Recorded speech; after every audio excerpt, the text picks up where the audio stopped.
Stand up for righteousness. Stand up for justice.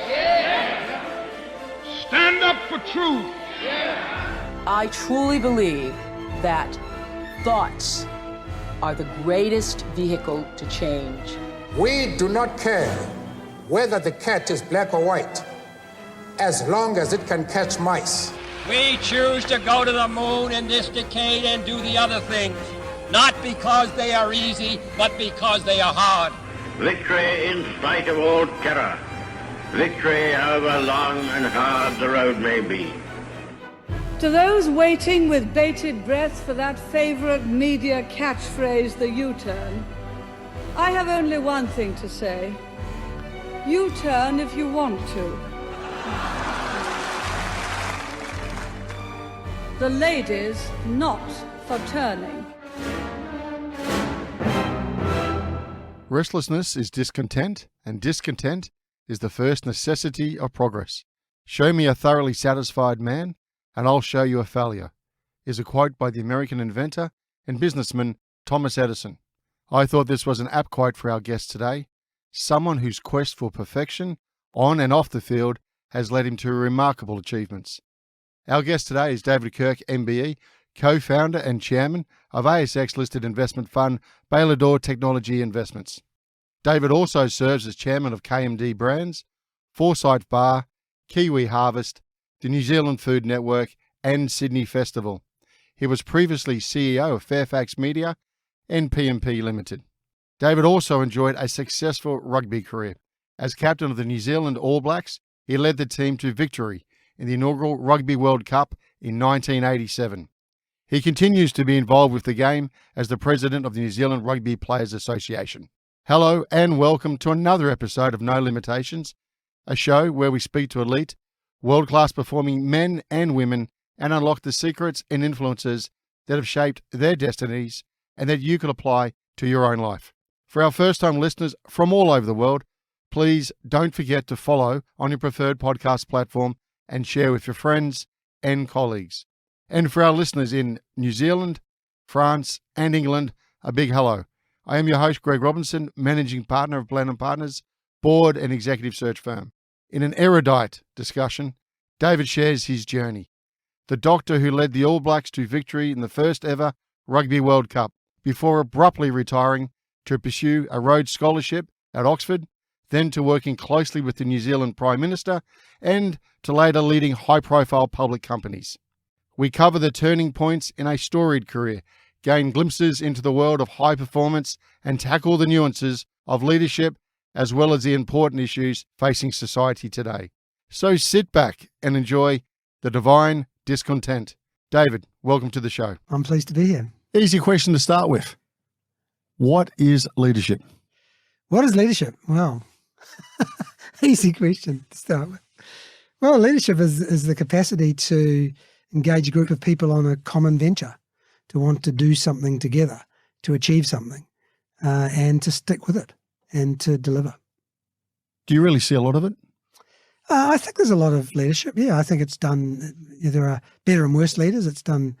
The major distinction, particularly in the business environment, but definitely in broader environment too, is between management and leadership.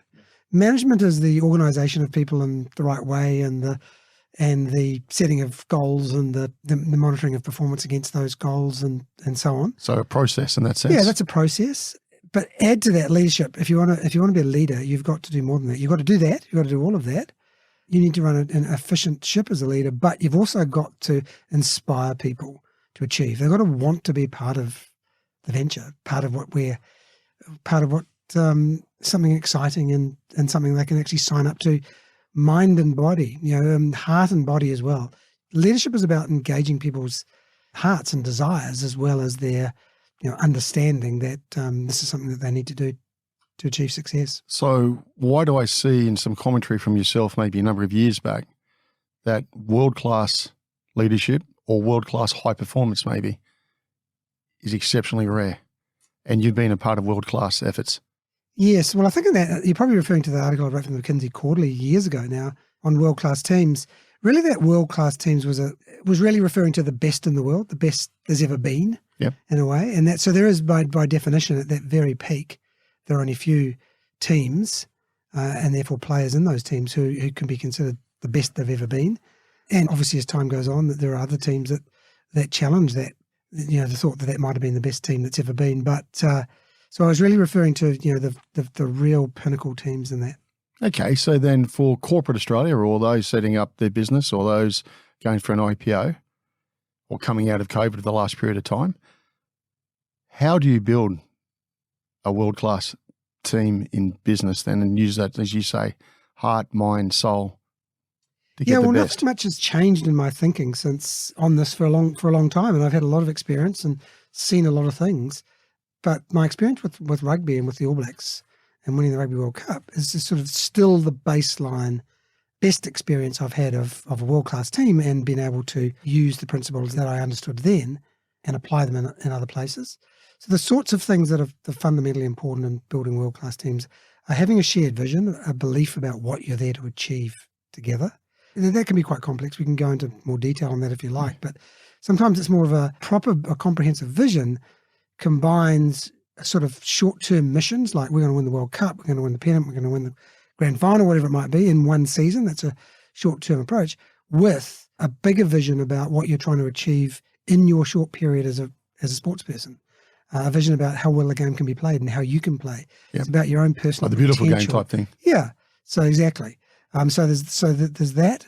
Another really important one is capability. If you want to build a world-class team, you do actually have to select and train great people or great players. In business, it's a bit easier in a way because a lot of the requirements of becoming world-class in what you do in business, you're not necessarily born with them. Whereas in sport, people are born with size, shape, speed, skills, largely. So obviously, to get to the very top, you've got to work really hard on them. But for most people in business, you can learn what it is to be world-class, what it is to be the best. And it's a combination of learning how to, just what are the important things in this type, the job I've got to do. If you're in sales or product or whatever it might be, you've got to learn specific things about that job. But also it's then about opening your horizon to how you can lead in your own way. And we can come back to leadership is not just about the leader, it's about leadership embedded in organizations. So there's a range of things there, but that's really about a capability and ability, which is fundamental to world-class teams. Next, I would say, which is kind of a bit old-fashioned really, but I've called it discipline. And you're going to say that? Writing, yeah. But it's needed. But it's about being organized, being structured, being disciplined, being dedicated. It's sport, again, very easy. When you cross that white line for training, go on the playing field. There's nothing else that matters but executing and training and playing and listening and being accurate. And it's an old saying that it's not practice that makes perfect, it's perfect practice that makes perfect. So you've got that dedicated focus on being perfect when you're training and learning and growing as a team through that. But also off the field and in all sorts of different ways, being disciplined and organised and hardworking is just fundamental. The other phrase I've used in the past is the next thing is divine discontent. Yeah, I saw that. Yeah, I love that expression. Meaning that you're never happy. You never feel as if you've really achieved what you can achieve. So you're constantly driving yourself on. This is the seeking perfection. Yeah, seeking perfection, yeah.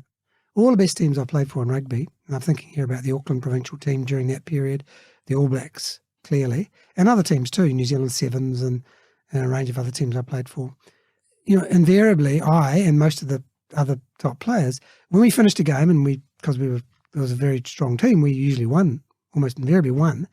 But people would go into the changing rooms and they'd just sit down on the little bench seats they used to have around the side of the rooms. And you just sit there and you just reflect on the game, think about the game. And what most people were doing was thinking about their mistakes, thinking about the things they did wrong. And for me, it was missing touch. If I was kicking for touch, it was a poor pass. It was a bad decision. Should have gone blindside, shouldn't have done that. Or it was missed tackle. It was just all of those things you could add up. And you could count them. You knew how many times you'd thrown a bad pass. You just remembered it and you wanted to eliminate that from your game. So you were basically training yourself to eliminate errors, to eliminate mistakes, and to be perfect. And funnily enough, you become great, if you like. You become the best player you can be by doing the little things well, by eliminating errors, by being so focused on executing to perfection that sooner or later, that's what happens. If you dream about it all the time, think, I want to be perfect and I want to do this, I want to do that, you don't get there. You got to focus on just the little things, little bit basic, boring things that you get right every time, and that leads to that sort of perfection. The one thing that worries me a little about talking to people about divine discontent is that it makes it feel like you're a bit miserable. You never get there. You never succeed. That it wears you down because you've just relentlessly trying to be better than you are, and kind of in a way that is right. You see a lot of sports people. They're always trying to be better. You think of the great tennis players and golfers and the millimeters, the edges, right, the inches, etc. Yeah, it's not super fun all the time. But in a way, I think we did it quite well because we quarantined it to some extent to that sort of 5 minutes sitting down there on the seats in the changing sheds, thinking about it, focusing on it, and then we could let it go, and then we could go when we go back to training, we're back into that focus and that desire.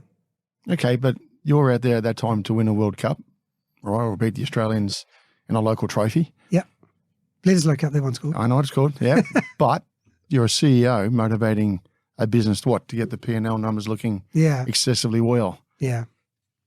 Do you actually in any time engender that team spirit? And if so, how do you create it in the corporate? Because it is very, very different. Yeah, it is. I know what you're saying, but truthfully, does it really manifest itself into corporates?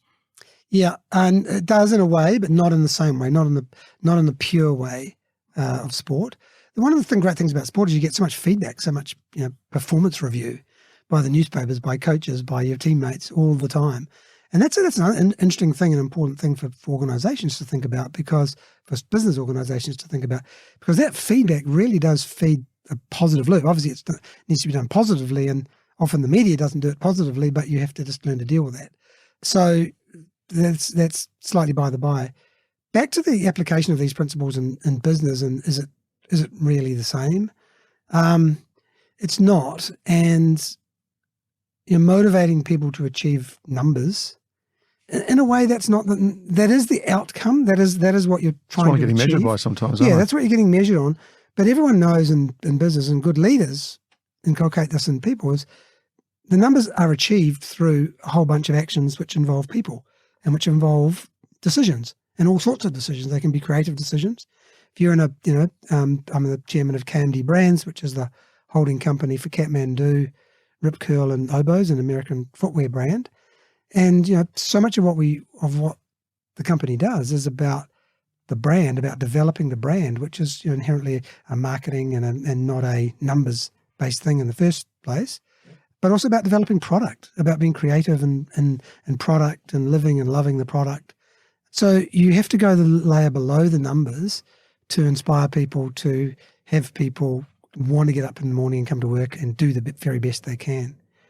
And that goes one layer and another layer again, and we can spend some more time on this, but it's really, in the end, it's about values and culture.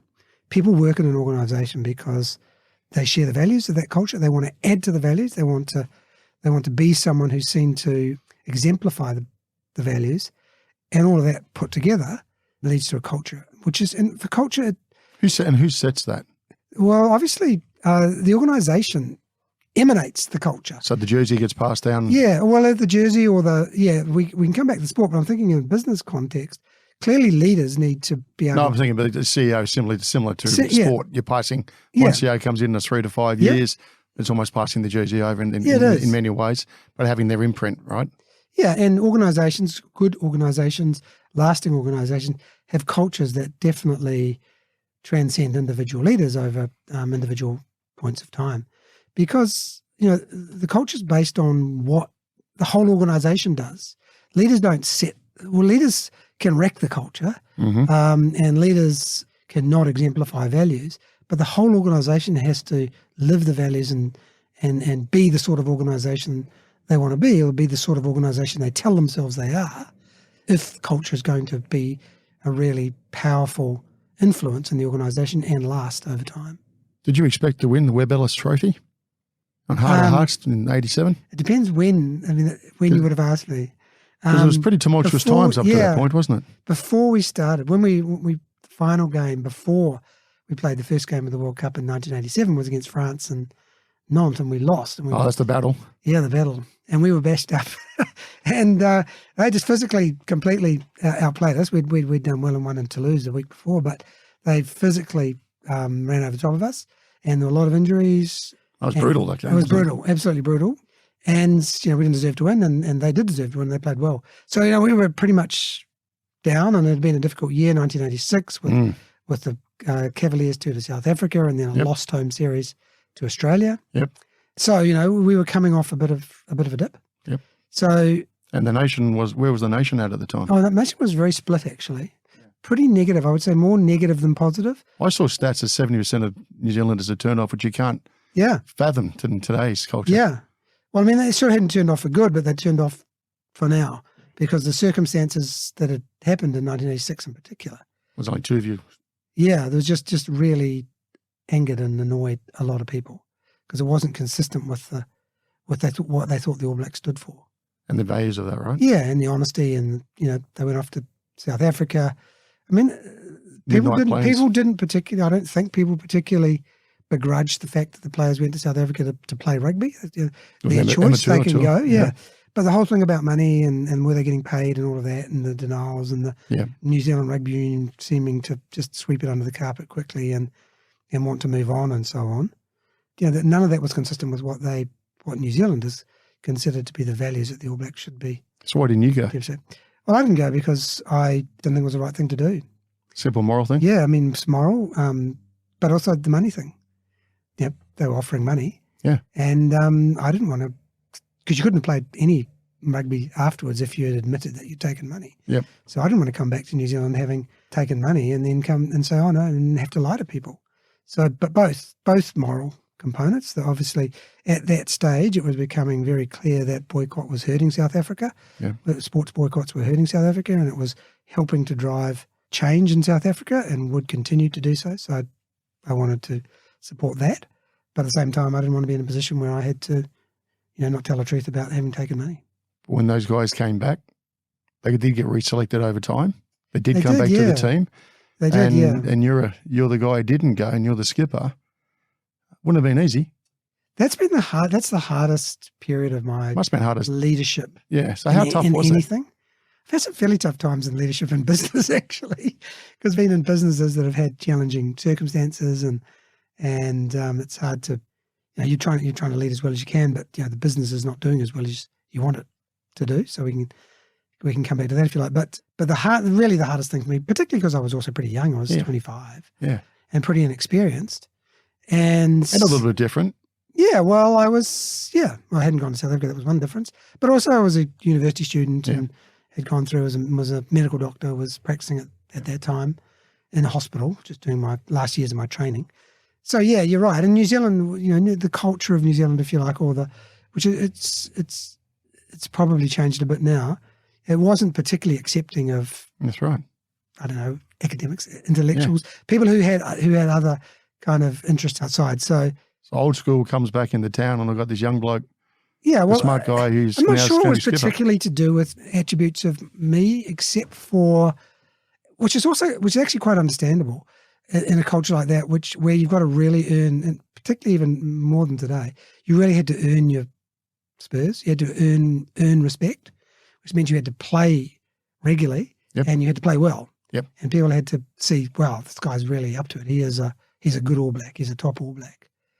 And I was on that journey, and I had played some games, and the All Blacks, clearly played quite a lot of games, non-test games, because I went on a lot of tours, but I sat in the stand watching. There's no you didn't get the last 20 minutes the way they do these days in a test. No one ever came off unless they were seriously injured.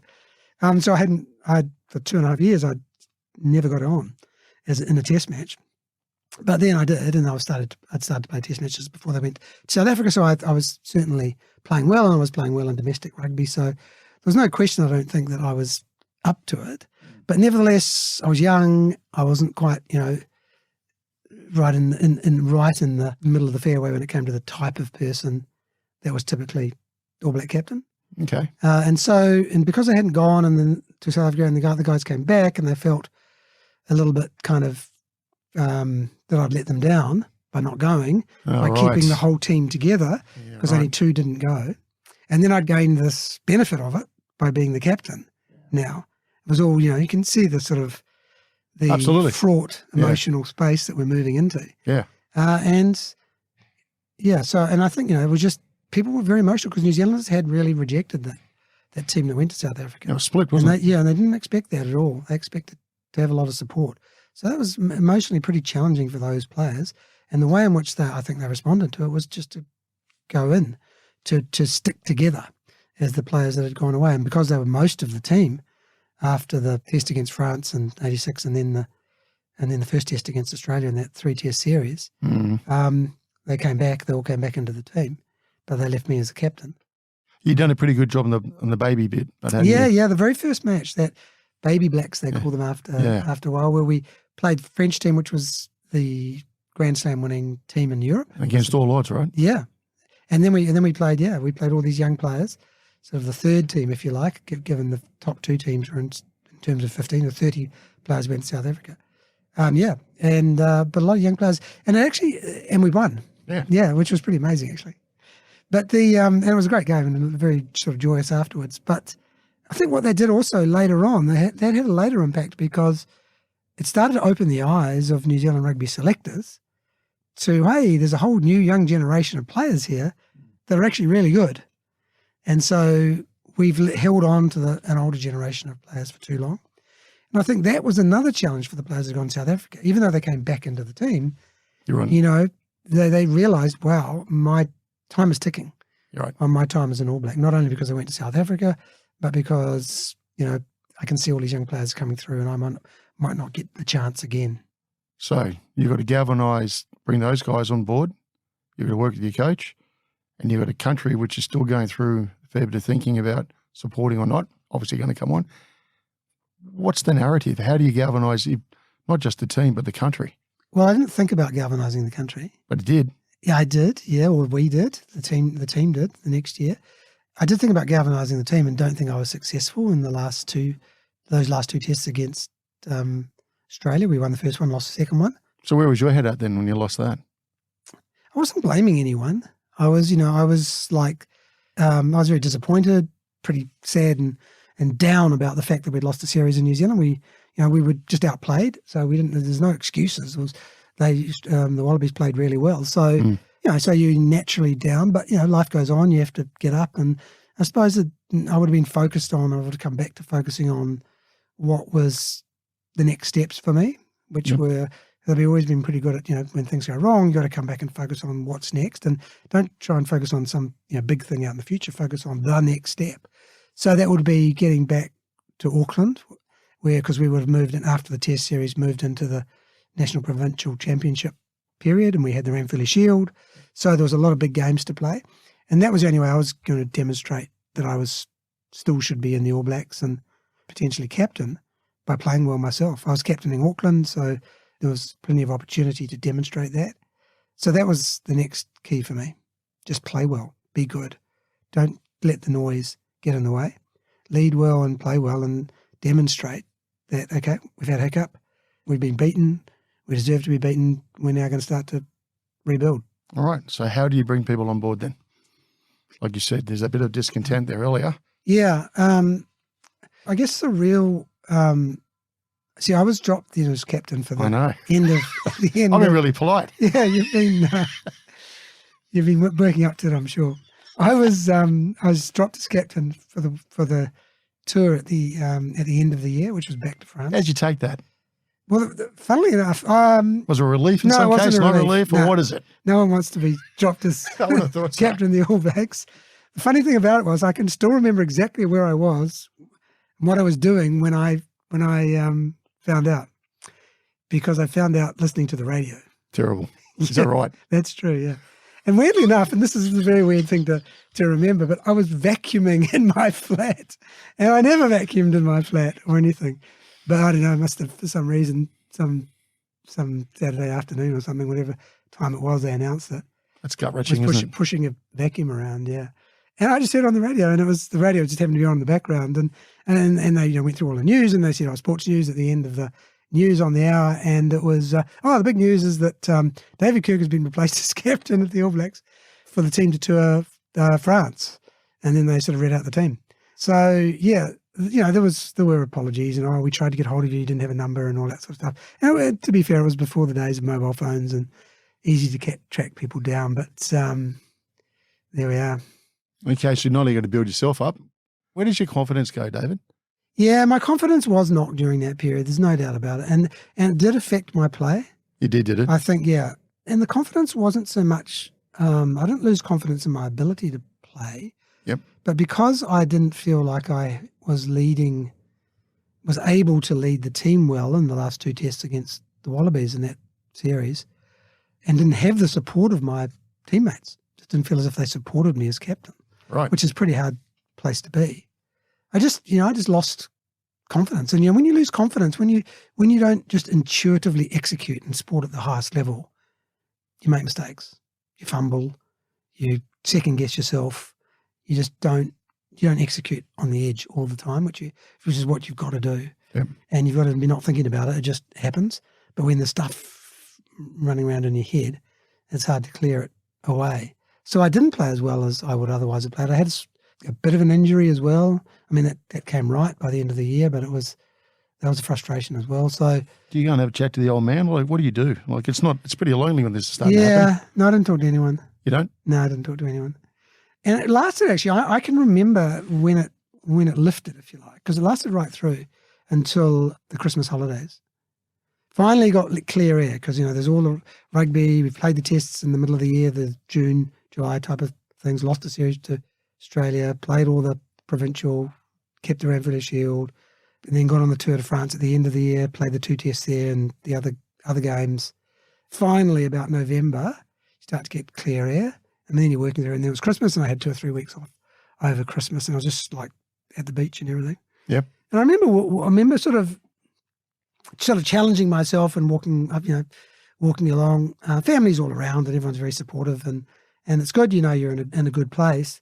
Thinking, what am I going to do? It was such a miserable last 6 months of the year. Do I really want to bother? Shall I tell them all just to go and jump in the lake? Yeah. And not even be available for next year. So I just I've had enough of you. Seriously contemplate it? Yeah. And then I thought, okay, that's one option. And then, but what about? Is that a real option? Well, it was a real option in the sense that it floated into my mind, but you've been given talents that others don't have. Yeah, and it was there. I mean, I was thinking about it, but then I don't know, and I don't know what it was. It was just some point where I just said, no, stuff it. I'll show them. I know I'm good enough to play. I don't care if they want to make me captain or not captain. At that stage, I wasn't captain. I'm going to play in the World Cup. I'm going to play really well, and we're going to win it, and that's it. And then I'm gone because I knew I was gone. Now, was that in your mind then too? Yep. And then yep. And then I knew I was gone because I was leaving at the end of the year. I had to leave at the end of the year to take up a Rhodes Scholarship at Oxford. Yep. And I'd already put it off for 2 years. It was normal to put it off for 1 year if you're a medical student because it was long training, but you have to take it up normally prior to turning 25. They might have relaxed that now, but in those days that was a rule. Yep. And so I put it off once, and then I put it off another time. I had to get special dispensation to put it off for the second year to play in the World Cup. And I was just open with them. That's what I wanted to do. 1 more year of rugby and play in the World Cup. And so, as I said, turned 26. But they gave me the dispensation. So I knew in October of that year, of the World Cup year of 1987, I was finished with rugby in New Zealand, probably for good. And I was going off to study in Oxford. So I had that target, and I made that decision in probably January of 1987 that I was going to give it my absolute best shot as a player and be part of the team that won the World Cup. And why did they give you the captaincy then? Well, initially they didn't. I know. Yeah. That was interesting, isn't it? Yeah. That's fate sometimes, right? Yeah. Well, yep, fate, luck, whatever you might like to call it. Yeah, but you put yourself in a position to get it. Yeah, that's right. I mean, I do think, no disrespect to the person they did select as the captain, but it was a kind of a unity ticket.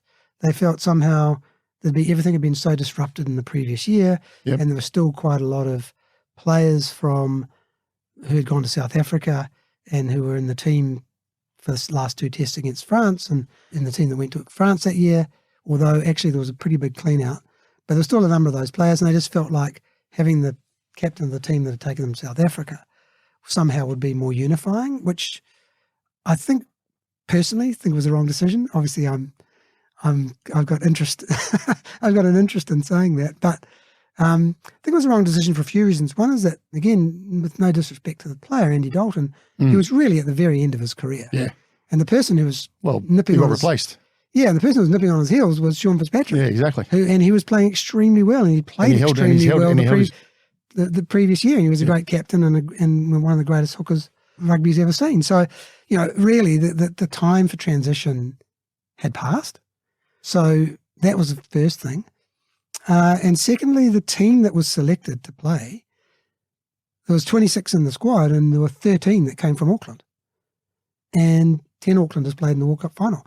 And I was the captain of Auckland. Mm-hmm. So it wasn't like, there was somehow some concern that I would not be able to lead this team, because in a way it was a team I was leading every Saturday when we played together.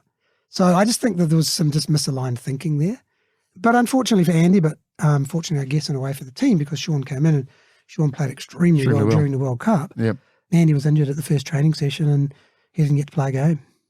It was quite ironic, wasn't it? Because I remember the moment very well. He was sitting on the bench, wasn't he? The last one, wasn't he? Yeah, Andy was. He did. He was semi and final. He was able to sit on the bench. It's amazing, isn't it? But captain of the team sitting on the bench. Yeah. But that was the right thing to do. I mean, I think the selectors and coaches got their head around that, wow, we've got a special team here. We're not going to mess it around. And Sean was playing really well, so there was no coming back for Andy. So what stands you out as a skipper then? What makes me different? Yeah. Or no, I think a lot of things are not about what makes you different, actually. It's about what you do well that is consistent and required, that every captain or every leader needs to do well. So you can run through a whole bunch of All Black captains, say these people all did more or less the same thing. They maintained, because you don't have to engender it because it's already there, but they maintained the focus on winning, and the need to win, and the need to play as well as we can, the need to prepare well, and the need to execute well in games. And that's where it comes from. So, there's the fear of losing, and there's the, desire to win, and there's a bit of both. Yeah. And captains need to inculcate that clearly, and they need to be players, particularly new players, need to be very clear that, you haven't just come here to make up the numbers. You've been selected for the All Blacks because you're good enough to play. You now need to be a leader in your position. You need to play as well as anyone else has played in your position, and you need to set new standards for whatever number's on your back. So there's that type of pressure, and the captain needs to be the point of focus in terms of communicating those values and those expectations. Is the role of captain different today than it was during the amateur days? Yeah, I think it's not so much the amateur days. It's just like it's different in the 2010s and the 2020s than it was in the 1960s, 70s, 80s and 90s, where just society's moved on. Things are different. People are brought up differently. People have different experiences in education. They have different social experiences these days. So those things have all changed, and leadership needs to adapt to that environment. But fundamental values and the fundamental culture of the All Blacks hasn't changed probably for 130 years. So on the fundamentals, why are they so successful? Well, there's a few. There's other great teams you've come up against. It is pretty amazing. I mean, in 130 years, I think the non-losing, including the draws, is just under 80%, 78, 79%. But if you take shorter time periods, I was just looking at sort of something yesterday just happened to come through, but coaches like Graham Henry and Steve Hansen and during their era, unbelievable. And both of them, I think Graham might have been in the 80s or 90s number of tests. He was a captain, and I'm pretty sure Steve was over 100. They had winning percentages of over 80%, 80% or 84%. It's phenomenal for a team to do that over an extended period of time in a highly competitive sport. Yeah, and often won in the last few minutes as well. Yeah, many times, not always. Obviously lots of teams well beaten before that, but sure they are. But it's the ones that it's the ones that you win when perhaps you're not playing your best, but you find a way to win, and it's the ones you win because the opposition's played really well. You're behind, but you play the last 10 minutes better or the last 5 minutes better. So those are the ones you remember the most. Yeah, it is an extraordinary record, and you ask why. It's a whole combination of things. We could probably do a whole podcast on that. I've read a number of books on it and the attitude, etc. But is there the any culture particular... is really important? The culture of the team, the winning culture. Does it change much at all? Is that just the DNA which just runs through? Kind of, there are blips. Like there was a blip when the Cavaliers and the '86 team, and there've been other blips. But generally, it doesn't change much at all. Sometimes the blips are often not really about cultural change. They're about capability change, ability change. We just actually, for some period, for a couple of years, we don't have as many world-class players as we like to. And one or two other countries do. Or we just, for whatever reason, could be leadership, could be just, some core of the team just don't execute under pressure as well as they should. And this is kind of one of the reasons why the All Blacks have been so successful is we're really good at learning. If we lose, it's a bit about that divine discontent, always wanting to be better, but at the same time recognizing if you've made a mistake, if we've lost a couple of tests or we're not good enough, we figure it out. We work out what it takes to win and why we haven't won, and we go back to drawing board, and then we make sure that we develop those capabilities. How much is up here, David? Well, for the listeners, you tapped your head. Yes. It's funny, isn't it? Because I could get a bit philosophical and say it's all up there. Because if you can't get your head in the right space, get your mind, get your focus, have the right beliefs, then your body is not going to be able to go where it needs to go. That said, you've always got to, physique and speed and skill. You've got to have the capacity. Your mind needs to lead, but you need the physical capacity to execute on what your mind's telling you need to do. So confidence and ability to operate well under pressure, ability to focus on small things, that's the mind. The mind is very important for sport. And it's not just individual minds, it's the collective mind. So that the team is thinking the same way, the team is executing. When you're playing great teams over an extended period of time, you do have it's definitely an intuition about you've just seen players do so many different things in different circumstances, and you just know, and you put yourself in a position which is going to mean that you can interact, and the team can do all of that kind of stuff that seems like intuitive and off the cuff. Actually comes from lots and lots of playing together and executing and just having a feel for how other players run, the lines they run, the speed they run, the way in which they position themselves. That 87 team was a phenomenal team. But if I was a player in that team, I haven't had the chance to speak to any, but if I was a player in that team, and I'm an outstanding player, as you say, I've got all that discipline, the focus, the skill, the speed, the mental aptitude, and the hardiness about it, what am I looking for from a skipper? Reinforcement of that you're good. The sense of confidence that the skipper, because skipper's the guy that might be involved with selection, that sort of stuff, but you want to know that the skipper thinks you're the right person, that you're good, that this is the right team. So just continuing to build confidence to make people feel like they are the best in the world, and let's go and do it together. So I think that's important. This is like the Mike Brearleys of the world as well. Yeah, that's the sort of thing. Great captains are necessary to get the best out of great players. So I think that's really important. I think we talked briefly about focus, but you always got to talk to people individually about focus, about their job, about what they've got to do, which they know, but you just reinforce it for them. And then, for me at least, it was about continually trying to set a vision of the next step of what we could be achieving as a team. So how do you paint that? Well, that is, we do umpteen plays and we don't drop the ball, or what? But it's more. No, it becomes a bit more esoteric than that, because for me it was about just playing the game as beautifully as it could be played, as well as it could be played, and you relate that to the short period of time that players have got to do that. Most players in international rugby, it's got much longer now because of professional careers. Yeah. But in those days, people probably had 4 or 5 years was their usual tenure. And for me, I would talk to people about, it's remarkable that so many great players are in the same place at the same time, playing for the same team. We have this incredible opportunity to be the best team, to play the best rugby that's ever been played. And that's what we need to set out to do. And we only do that by focusing on the basics and the core of what we do and just being ourselves. And that brought, I think that we talked before about divine discontent and being a bit miserable by never achieving it potentially, but it also brought a joyousness. And one of the things you see in great teams, really good teams that are better than anyone else, and they know they're better than anyone else, but they're not slacking off because just they know they can win. They're fighting the game now. They're trying to play the game better than it's ever been played. They're trying to push back the boundaries of and be remembered as part of the greatest team ever. And so we definitely had that in us, and I would talk about that.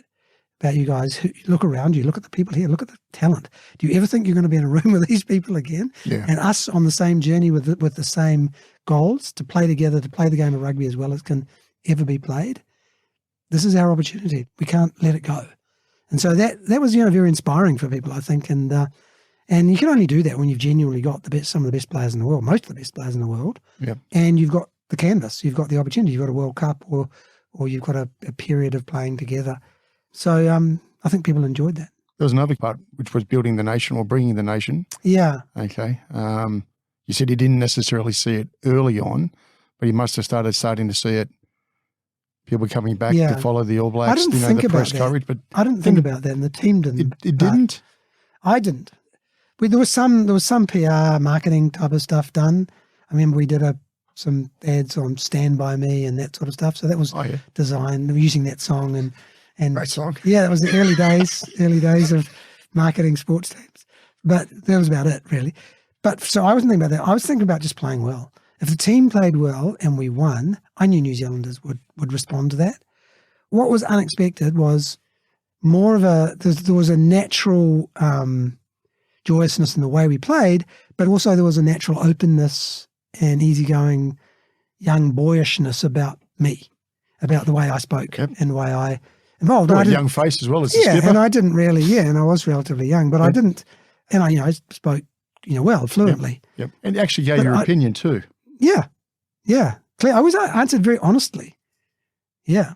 So that's different in some cases, right? Very it's refreshing. Clearly, yeah. And it frustrates me even now today when I see captains out, I was a good game, gave it 2 halves, and I thought we played well, and all credit to them, and all of that stuff is a bit dull. Tell us something interesting, because honestly, you do know a lot about when you come off a game after playing a game, you got a lot in your mind. You're thinking about. I was always thinking, God, we should have done this, we could have done that.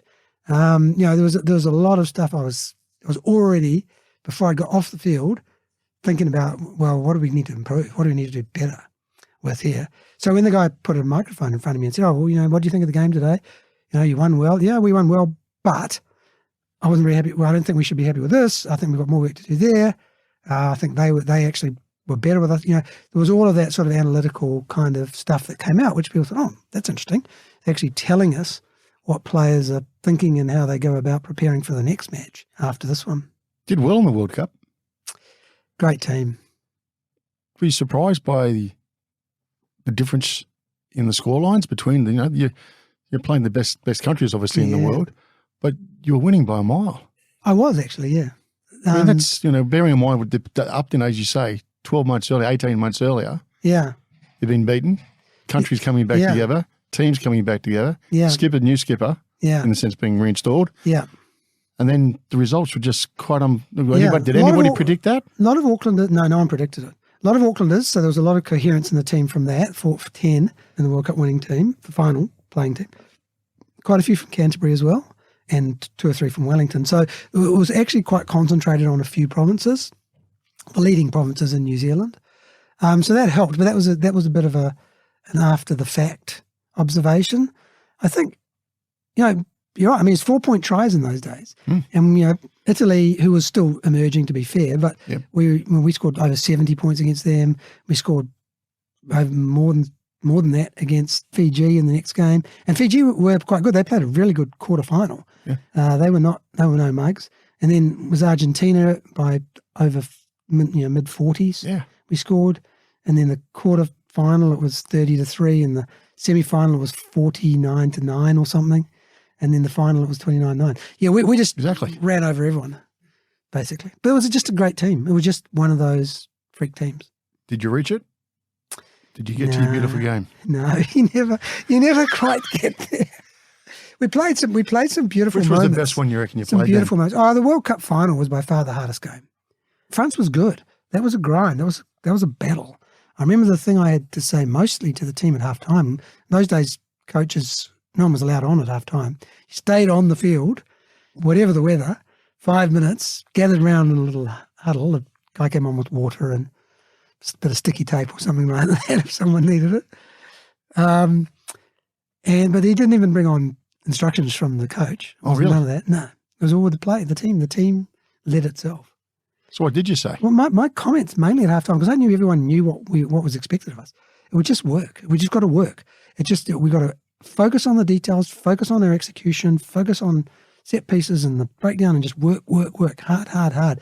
We just got to do everything, right. This is a grind. This is not joyous football. We're grinding out this game. We're going to win it, because we turned around to play into the wind in the second half, and we were ahead about 12-3, I think. Yeah, but the French are unconventional, right? They had a big forward pack. There's nothing unconventional about smashing people. No, but at the breakdown. They can spin the ball anyway. They had a lot of great talent in the backs. That was another great era of I could sort of run through their back line. There's the Serge Blancos. That's right. And the Philippe Sellars and the Denis Chavez, right? and Frank Monel and Pierre Babizier. That's a great back line. Yeah, we just had to win the forward battle, and we had to keep them in the right end of the field. And we ended up kicking penalties for a while, and then boom, the dam broke and we scored 2 tries in 2 minutes. And from there, we were home. What's the feeling? Is it relief? It's a bit of relief, yeah, a lot of relief, but also joy. Because, the joy actually, in a way, in the first instance, came from the people around you. Yep. The final whistle goes, you think, we've won the World Cup. It's amazing. There's a relief. But then you look around and you see all of this joy in the stadium. And in those days, people were able to invade the pitch. So everyone came on the field. And so we're walking off. No one was sort of running off at that stage, but walking off because we had to go. They'd told us beforehand. Both teams need to go through an upper tunnel and then come out of the top and be, awarded and given your... In front of the home crowd too. Yeah. But everyone was on the field and patting on the back and yeah. It was mainly kids. I remember the kids, really. Lots of children jumping the fence and running over. As you walked up to get the trophy, no reflection going through your mind, geez, do I go back and see if I could defend it as skipper? No. None at all? I wasn't really thinking about the end. A little bit. I was thinking a bit about the end. This is the end. This is probably my last major international. But I wasn't melancholic about it at that stage. I was a bit of that, but mostly I was focused on getting up there, sort of wondering what's it going to be like? What happens when I pop out in the stand and they're going to present the first ever Rugby World Cup and someone's going to give me the first ever Rugby World Cup medal. That was I was being carried along by that. You're listening to No Limitations with special guest David Kirk MBE. On our next episode, I sit down with Jack Barsky, retired KGB agent and author of Deep Undercover. So they knew how I went to work. So one day, one of the agents, it was another dark morning. There weren't too many people on the platform. He just came from my right side and came really close and whispered into my ears, "You gotta come home or else you're dead." Be sure to join us on our next episode. And now, back to the show. We talked leadership in the team. There's leadership outside facing the public, outside of the dressing sheds. Mm-hmm. What's it like? And how you mean for a rugby player or more generally? Just in general? And how do you think about how you conduct yourself? The first thing is always just to be true to yourself, to be authentic, and hopefully that authenticity. How many people do that? Well, people struggle with it in positions of, or politics in particular, because they have this expectation that people want to hear a certain thing from them. But I think that's less true than politicians often think. People are not silly. I mean, it's really silly to underestimate people. People, electorates, people generally, they get it. They know when people are being authentic. They know when people genuinely care about them and care about doing the right thing by them. So I think for me anyway, it's been important to be genuinely authentic. And that can sometimes mean delivering bad news or delivering news which is not in your interest or not in the interest of your political party or your company or the shareholders of your company. But it's true, and it needs to be said, and it needs to be done, and we need to move on. So for me, that's clearly the best course of action. Philosophical. Sport. What's it for? What's the point of sport? Yeah. I mean, entertainment is one thing. We all need to be entertained. We all need to feel good about watching things. The great thing about sport is that as a player, as in playing it, but also in watching it, you generally are entertained or engaged in company. So you go along with other people. So you have, you're a fan and you have groups and you go along with your mates, or you go along with your family or whatever it is, or even you watch it on TV or online with other people. It's community building. If you think about all the people who connect with a particular sports team. Yep. And I think in this day, in this particular day of social media and of globalization, we need to do everything we can to help drive social cohesion, for people to feel that they belong somewhere. Yep. And if you belong to, and sport's great at helping people remember they belong to a community. And why is that important? It's partly important because if people have got a stake in their community, they'll act on behalf of it. They'll serve in, not-for-profit things volunteer, in their community. Yeah, volunteer. They'll care about their community. But it's also important for those individuals themselves, because feeling like you belong and feeling like people value you because you belong, it's good for mental health. It makes people feel they feel like, I'm part of something here, and you get positive feedback. Your team wins, people around you are cheering, you're in a good environment. I think all of that is really important, and particularly in this world of atomization through social media and globalization. And, you take that to the next level, from club or province or state to national level. I think that's important too. We've got this terrible fear of, the drive for national dominance that came out of the 20th century, particularly First and Second World Wars. But that doesn't mean you still can't have a strong, healthy national culture. No, that's exactly right. And so that's where I was heading. We need to be careful not to, reject that and say that, we're all global citizens and we just need to be global. Yeah. We're not. We get our feeling of belonging and our feeling of who we are and our feeling of being able to contribute. I mean, if you're a global citizen, how do you genuinely contribute? But if you're in a community, or you're in a town or a city, or you're in a country, you can feel like, I'm doing something for my country. I care about this and I'm doing something. And that makes us feel good about ourselves. And when we do that in company, when we do that with other people, we build movements and we build things that make a difference.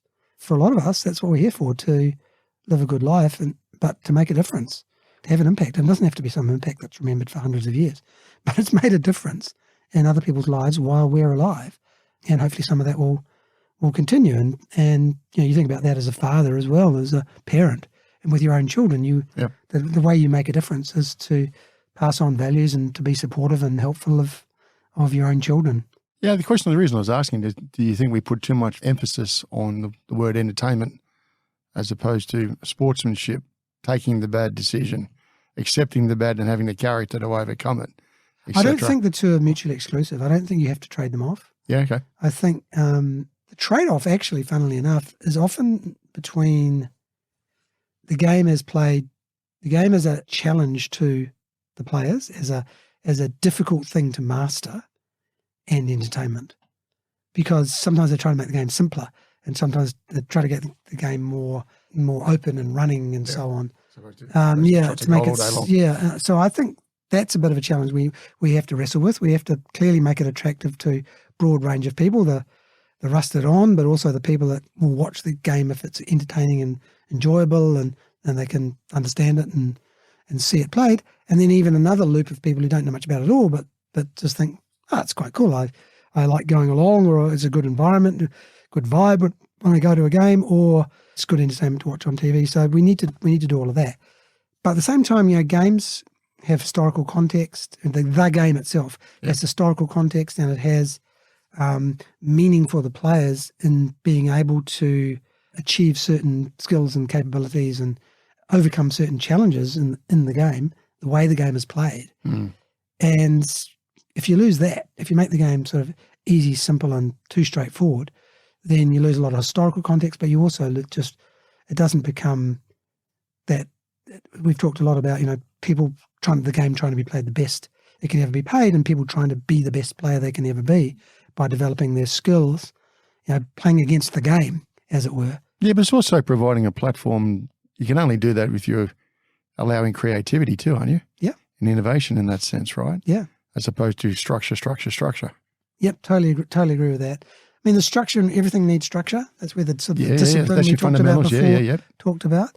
But on top, it's the great teams layer creativity and new ways of doing things. Do we on top of that structure? Okay, so do we encourage enough in, I know you like art, etc., so the creativity behind that, but in general thinking, what you read in the press or the narrative out there, do you think there's enough emphasis on creativity and solving problems? And you see, you look at leadership's commentary in the market, you see ASX 100 chief execs and chairmen, you hear a lot of creativity.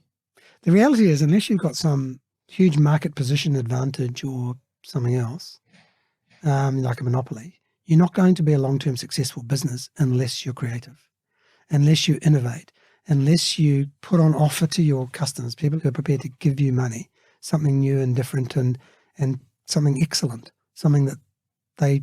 Yeah, but it's got to be a culture, doesn't it? Culture of the organisation to deliver We're just going to blast something out because it's creative for that 5 minutes, right? Yeah. So how do you encourage that and get people to do that? Firstly, you have to explain what we're talking about now, that we're not going to be talking to your organisation. We're not going to be successful long term unless we innovate, unless we change, unless we adapt to what's going on around us. First point. Second point, we're not going to be successful unless we're really, really good at what we do.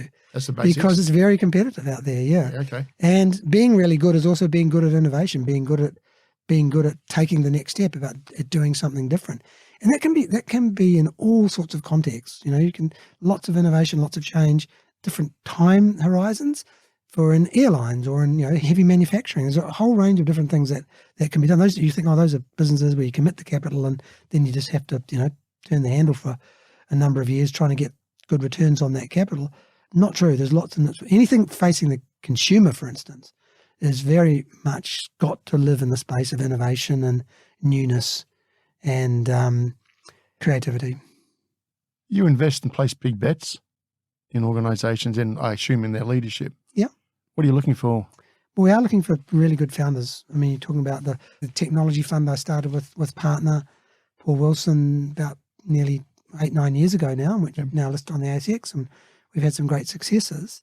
Firstly, you're looking for great founders, people that, it's like great people make great sportsmen, great people make great managers in companies. It is about people and values and what they're doing it for, why they're trying to build this business. So there's that. Then there's the idea itself, and is it new and different, and does it solve a real problem for people, or does it open up a new opportunity for people? Nice to haves don't cut it. It's got to be a have to have for businesses if you're looking at B2B. And in the business to consumer, if you're selling something to consumers, then it's got to be something that's like knockout. It's got to be a lot better than what they're giving out. So like online classified ads, for instance, were a lot better than newsprint, newspaper ads. It's search, fundamental functionality, or what benefit people are getting is they're able to search in online, whereas in the newspaper, it's scanning, it's trying to find. So that directed search versus scanning was the fundamental difference. So that's the sort of fundamental change you need. Fundamentally better for consumers to be able to expect to be successful when you're starting a new business. So we look for that. Because we invest at the growth stage, we look for what's called product market fit. Yep. In other words, we've built this product, we're now getting a lot of traction with customers, because our money is really to accelerate growth. We know what our product is. We keep developing it, of course, but we know what it is. We know there's a great demand for it in the market, but we need money. We need to go offshore, and we need to really get running. So there's that. The quality of people across the board is important, not just the founders. The plan is important. We work with our teams on that to help them develop their plan, and we just stick alongside them. We're there for good. I suppose the one thing I've left out is the economics, the fundamental economics of their growth. In other words, do they acquire customers cost effectively, and do those customers stay with them for a long period of time and therefore become profitable customers?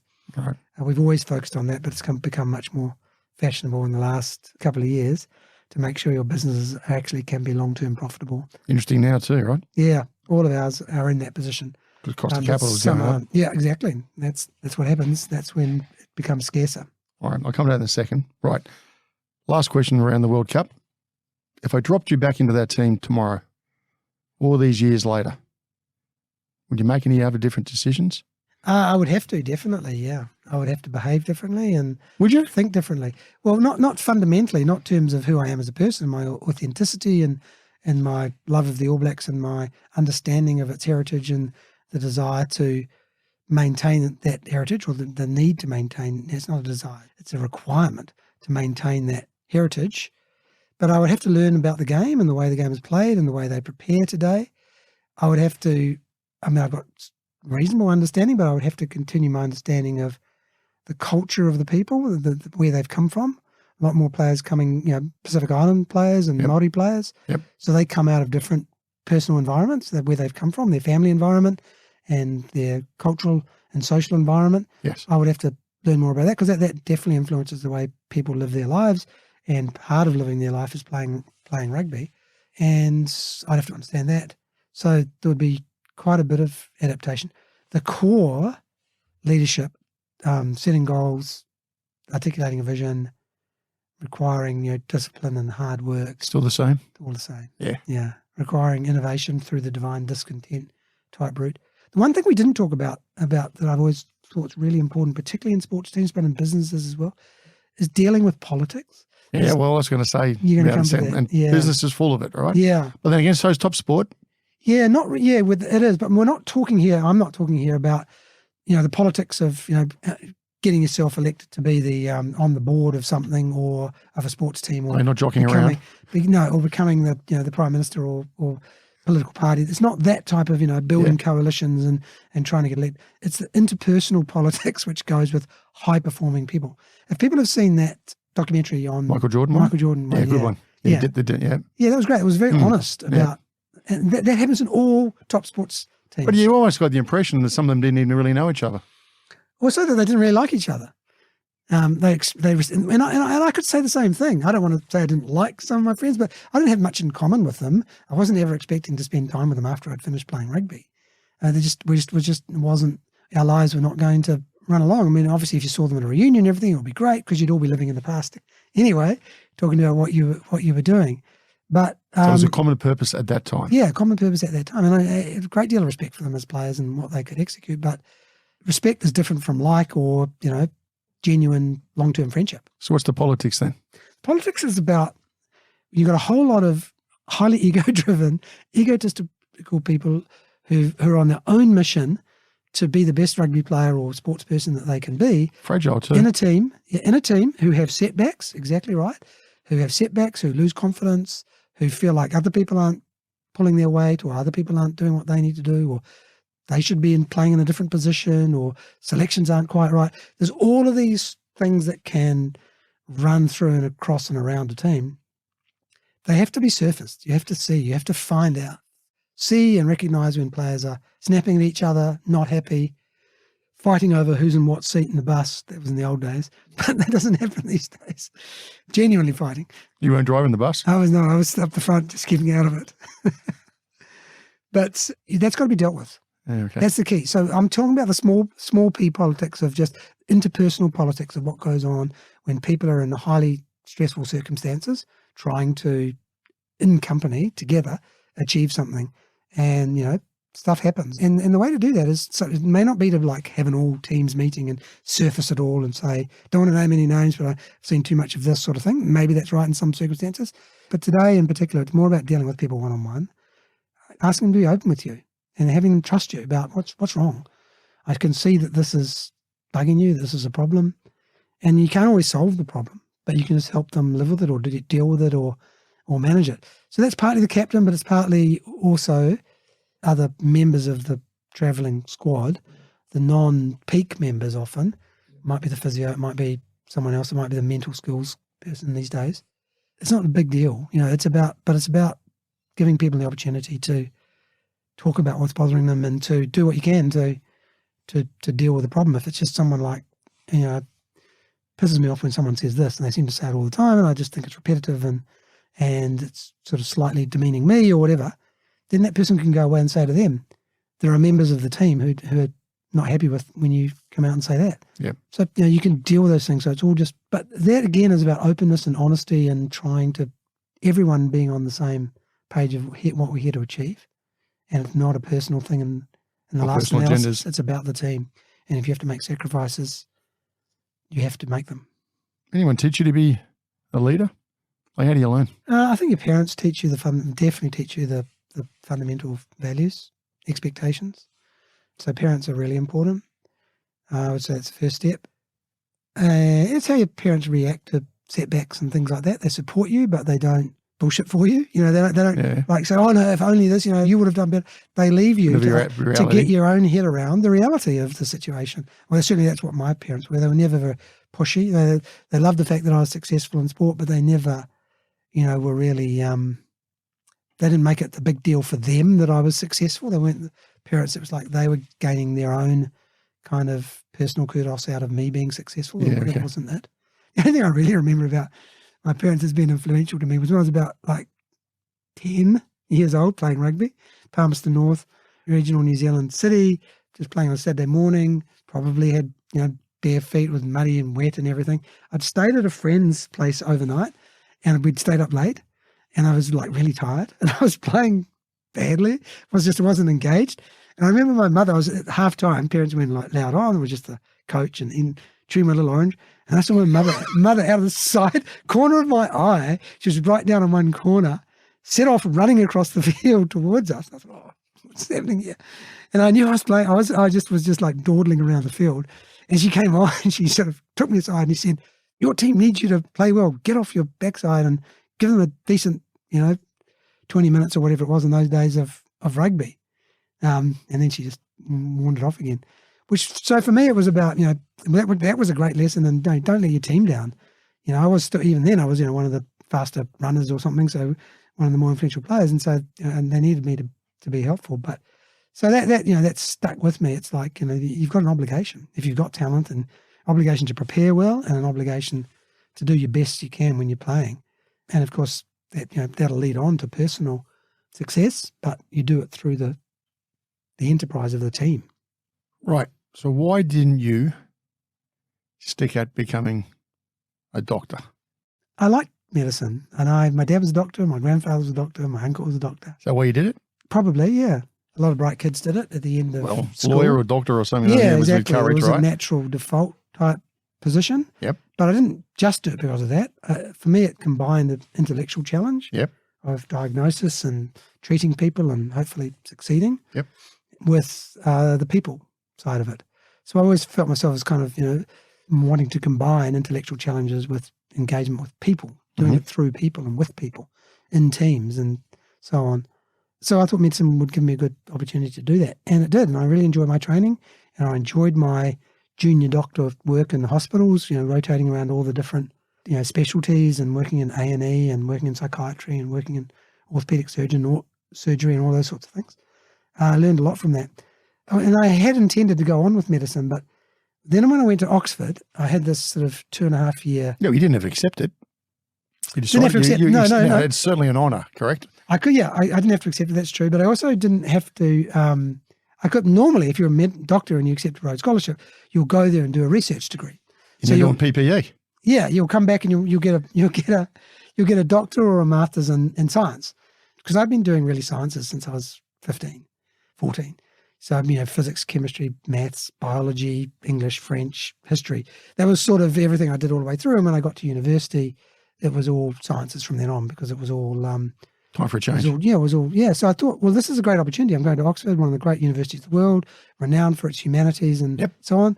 It's the classic, right? Yeah, I'm going to do a degree which lets me take advantage of that. Plus, I was very attracted to the undergraduate teaching system, which is a series of essays and discussions with tutors about those essays, one-on-one, often, with occasional sherry. If you've got a late... But pretty incredible, isn't it? Pretty amazing, yeah. Pretty amazing that they can continue to have that, because it's very expensive, obviously, to have that type of... But it's a unique teaching environment where a teacher... So how many, during that time, David, how many were on Rhodes Scholarships at that time? From the world? Yeah. Usually it's 3 years tenure, and I think it's about 120, 130 at that time were the likes of nominated Clinton, every year. Prime Minister. No, Yep, Bill Clinton was one some years earlier. He didn't graduate, old Bill. Went back to politics pretty quickly.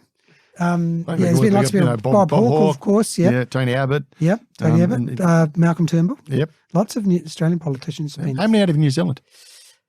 I'm trying to think about it. I mean, lots of New Zealanders, of course, 2 or 3 now. It was 2 in my day, but now at least 3 go every year.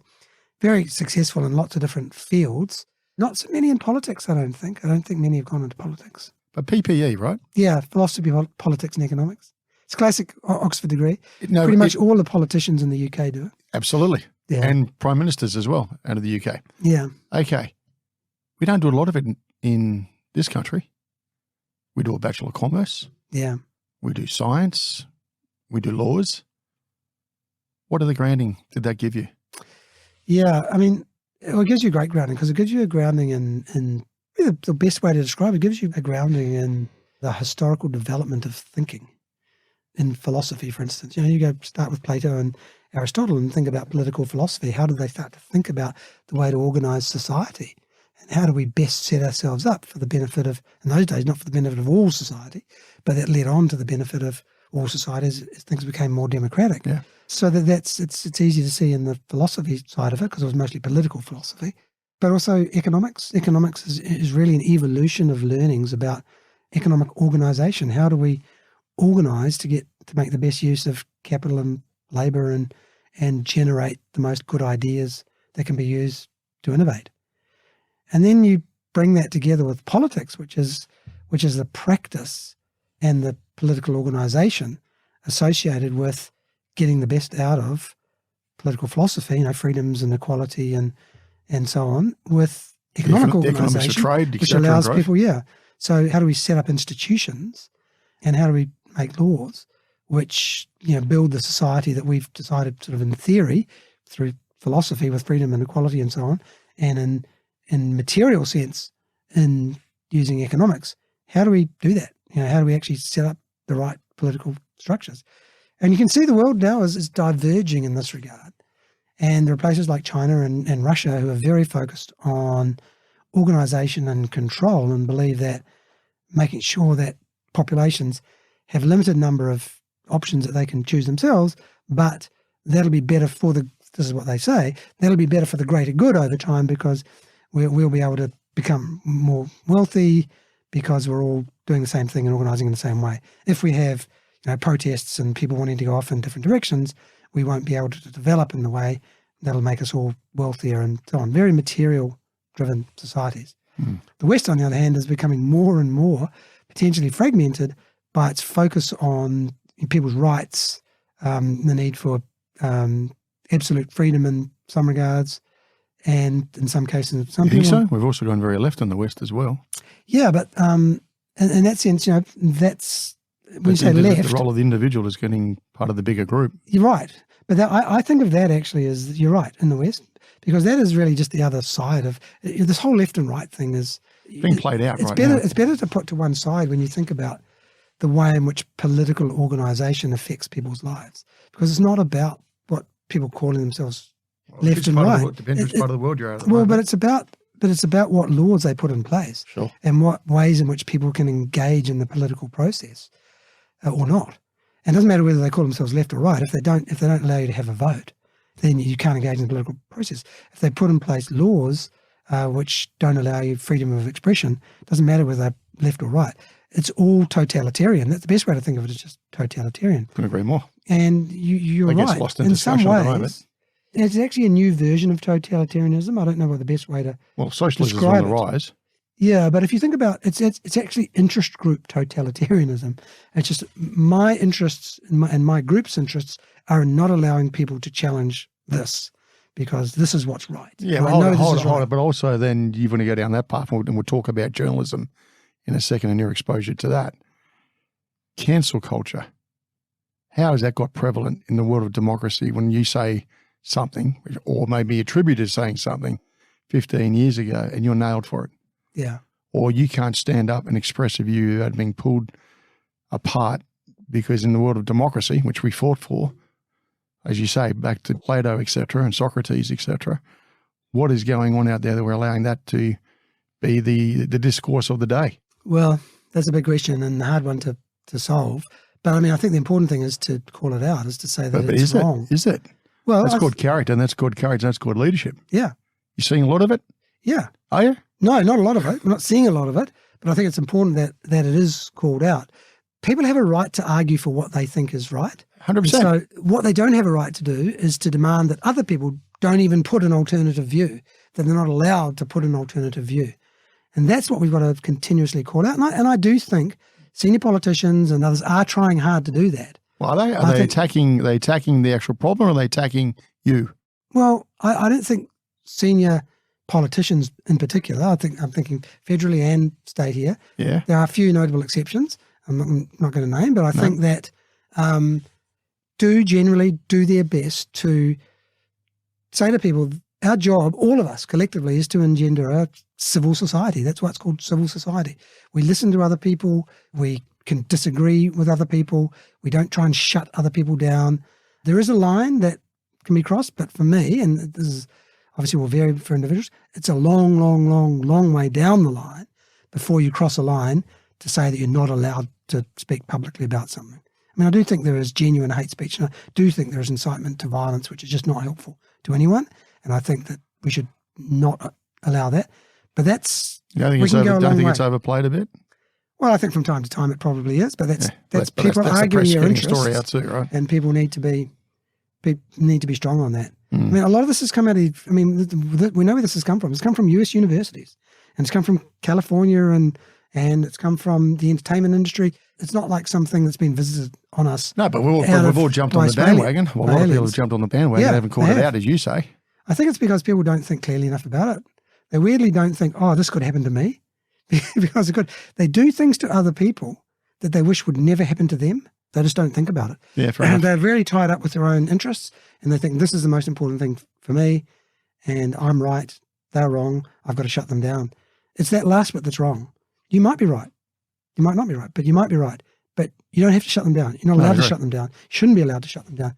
Other people should be able to say exactly what they want, except for that line, which is a long way down the track, that they shouldn't cross. You walk out a better person when you got that degree? I walked out a better dinner party conversationalist. No, I was more knowledgeable. And what it really has done has spurred my later reading.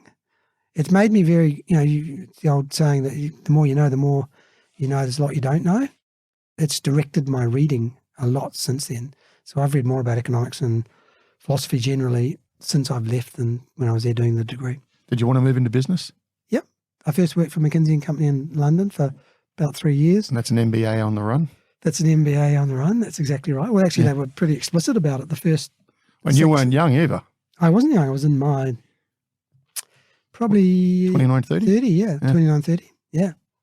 But see, that's another thing, and it's something I would say is a good learning for me, and I would say to other people, if you feel like it's time for a change, or you want to change, you want to do something else, it's never too late. Don't worry. I had to go back to university. I went back to university at 26, 27, doing an undergraduate degree with a whole lot of 18 and 19-year-old little kids running around. I didn't mind. It didn't bother me at all. It was great to be in that environment. In fact, the undergraduate environment, the young people's environment, is the most sparky, energetic, stimulating part of a university, I think. Yeah. So to go back into that was quite fun. You just have to not feel like any sense of, what's the right word, just that you somehow have some advantage. I've found this all through my life. Whenever I've changed a job or I've gone back, I've never felt that I had any right to be successful just because of what I'd achieved previously. Okay, so I won the Rugby World Cup, and I had a medical degree, and then went back to being an undergraduate at Oxford University, studying something I knew nothing about, philosophy, politics, and economics. So my attitude was, okay, well, I better get off my butt and work hard because I've got no right to be better than this. I've probably got less right to be better than any of these really bright young kids from schools here in the UK. And similarly with jobs, when I've changed jobs to a new job, into that second. That's pretty interesting. I've really just said, well, back to square one. You've got to learn exactly what it takes to be successful in this new job. So why'd you choose McKinsey's? Well, or did they choose you? It's an interesting question. They were available, but I had a long think about it. It was a question of whether I would go back to New Zealand or not, because if I was going to continue with the medical degree, I needed to go back to New Zealand to start on a specialist training course to become a specialist in something. What were you going to be a specialist in? I don't know. I was probably going to be a surgeon, I think, actually. Sounds a bit boring to say I was going to be a orthopedic surgeon, because that's what lots of sports sort of kind of related people do, because there's lots of sports injuries. But that would have been a possibility. Maybe plastic surgery would have been a possibility, not reconstructive surgery. Yeah, okay. Not cosmetic. Yep. And one of the reasons is because it's hard and difficult, and you're on the edge all the time, right? Yeah, and you create it. If you can really do something great for someone in the reconstructive sense, yep, you change their lives. Yep. And so really fundamentally doing good work would have been probably what I was looking for. But so what changed? I didn't want to go back for two reasons. One is I was on the verge of thinking maybe I don't want to be a doctor when I'm 50 or 40. It's just because once I get through my 30s and I'm a specialist, there will be a set of operations and a set of patients and a set of illnesses or disorders that I need to deal with, and that'll be the same. Nothing much will change. I'll be able to do, possibly if I was in a teaching environment, a teaching hospital, I'd be do some teaching, I'd possibly do some research, but it just felt like to me more of a narrowing. I was sort of thinking out 20 or more years. Yep. So that was one part of it. And the other part was the rugby part. I genuinely did not want to go back into the rugby environment, and I still would have only been about 28, 29. And it wasn't just the playing environment, going back to be a player, which I could have done. It would have been just the whole environment. New Zealand is quite a enveloping environment when it comes to rugby. So there's more to you. So I just wanted to stay away rugby. for longer, yeah. And and I think you're right to say that I wanted to continue the development of David Kirk. Non-rugby player. Yep. Whatever other qualities and capabilities I had, I didn't want them to be not so much shadowed by, but just surrounded by. Or labelled by it. Yeah, and labelled by the rugby player. So the business career kicks off with McKinsey. Great training. One of the best classes in town, MBA, right? Sent off to Vevey in Switzerland, where they did this MBA. People from all around the world, sort of 20 or 30 people there, had all these great teachers from universities in the US, and it was a very intense 6-week period where we kind of did, as you said, it was explicitly called a mini MBA. Yeah. We basically squashed a year's worth of MBA into 6 weeks. You're listening to the No Limitations podcast, brought to you by Blenheim Partners. Blenheim Partners is an international board and executive search firm working with chairs, directors, CEOs, and senior executives on their most critical people choices. For more information, visit blenheimpartners.com. You don't do things at half measure, do you? No, it was quite good. I quite enjoyed it, though, because a lot of other people around me, I like having other people around me, because a lot of other people like me. They'd come from engineering or they'd come from somewhere else. Because this was specifically for the non-business school students. Yep. So these are the people who'd done everything but business. Yep. But they were bright and interested in a career in business. So there was a lot of people on the same page. And very mixed, lots of women, lots of men from different parts of the world. There was a guy there that had been the mayor of a small French town. Yeah, right. But and I remember him well. People from Germany, the Berlin Wall had just come down. Yeah, right. Yeah, and of so course. he remember giving out small pieces of the Berlin Wall, which I've still got. So that was the next step in sort of my internationalization, I suppose, as well after the university. Because I've been a very small town guy from small faraway country. So great platform. Yeah. 3 years. 3 years, about 3 years. Yeah. Okay. They're all in London. So I worked for UK company. I worked a bit in Brussels actually. Were you covering any particular sectors, or were you? No, more in those generalist early than days, that? you almost invariably rotate around. But I did retail and some manufacturing, being brewery. I did some property work. Yeah, probably a lot of retail and consumer goods manufacturing as well. All right, so good broad platform. Yeah. Okay, but home came calling. Yeah, well. The funny thing was the High Commissioner for New Zealand in London was a guy by the name of George Gare. He was a very nice guy. He'd been a very successful politician over a long period of time, retired, and was highly regarded, and became New Zealand's High Commissioner in London. He rang me up when I was at McKinsey and said that the Prime Minister, who at that day, he was ex-Prime Minister, but he stayed on in Parliament for a bit, Rob Muldoon, was retiring. Oh, Peggy Muldoon. Peggy Muldoon right. was retiring from Parliament in his by-election.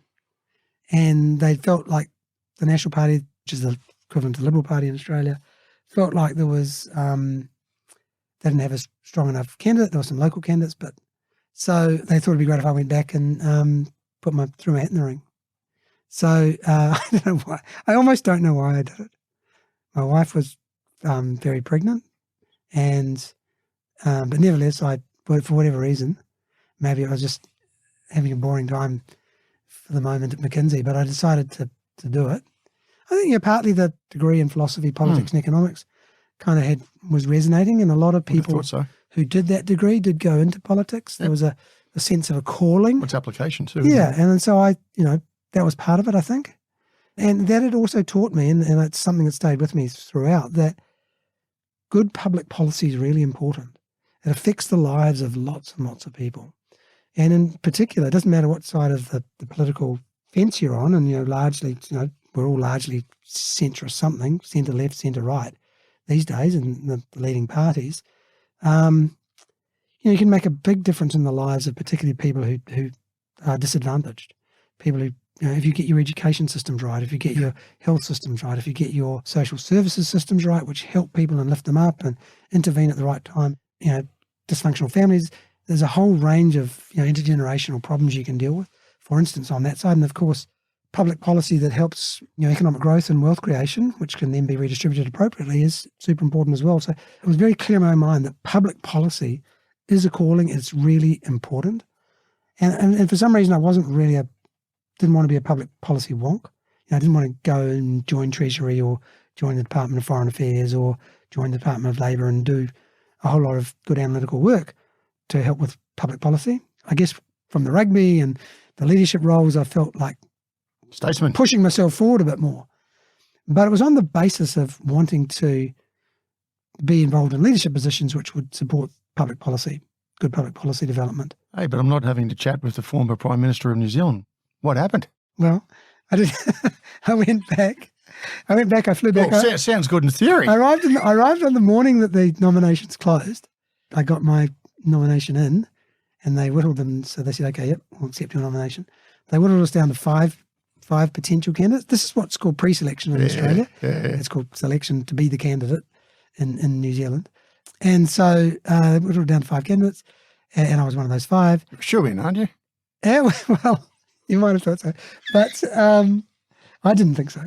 And then the 5 candidates had to go around and meet with, there was 70-something candidates who were members who were the voters. Yeah. They voted on when they're in the party. Yeah. And you had to go around and meet them and talk to them and tell them why you thought you'd be a good candidate for the electorate to go to Parliament.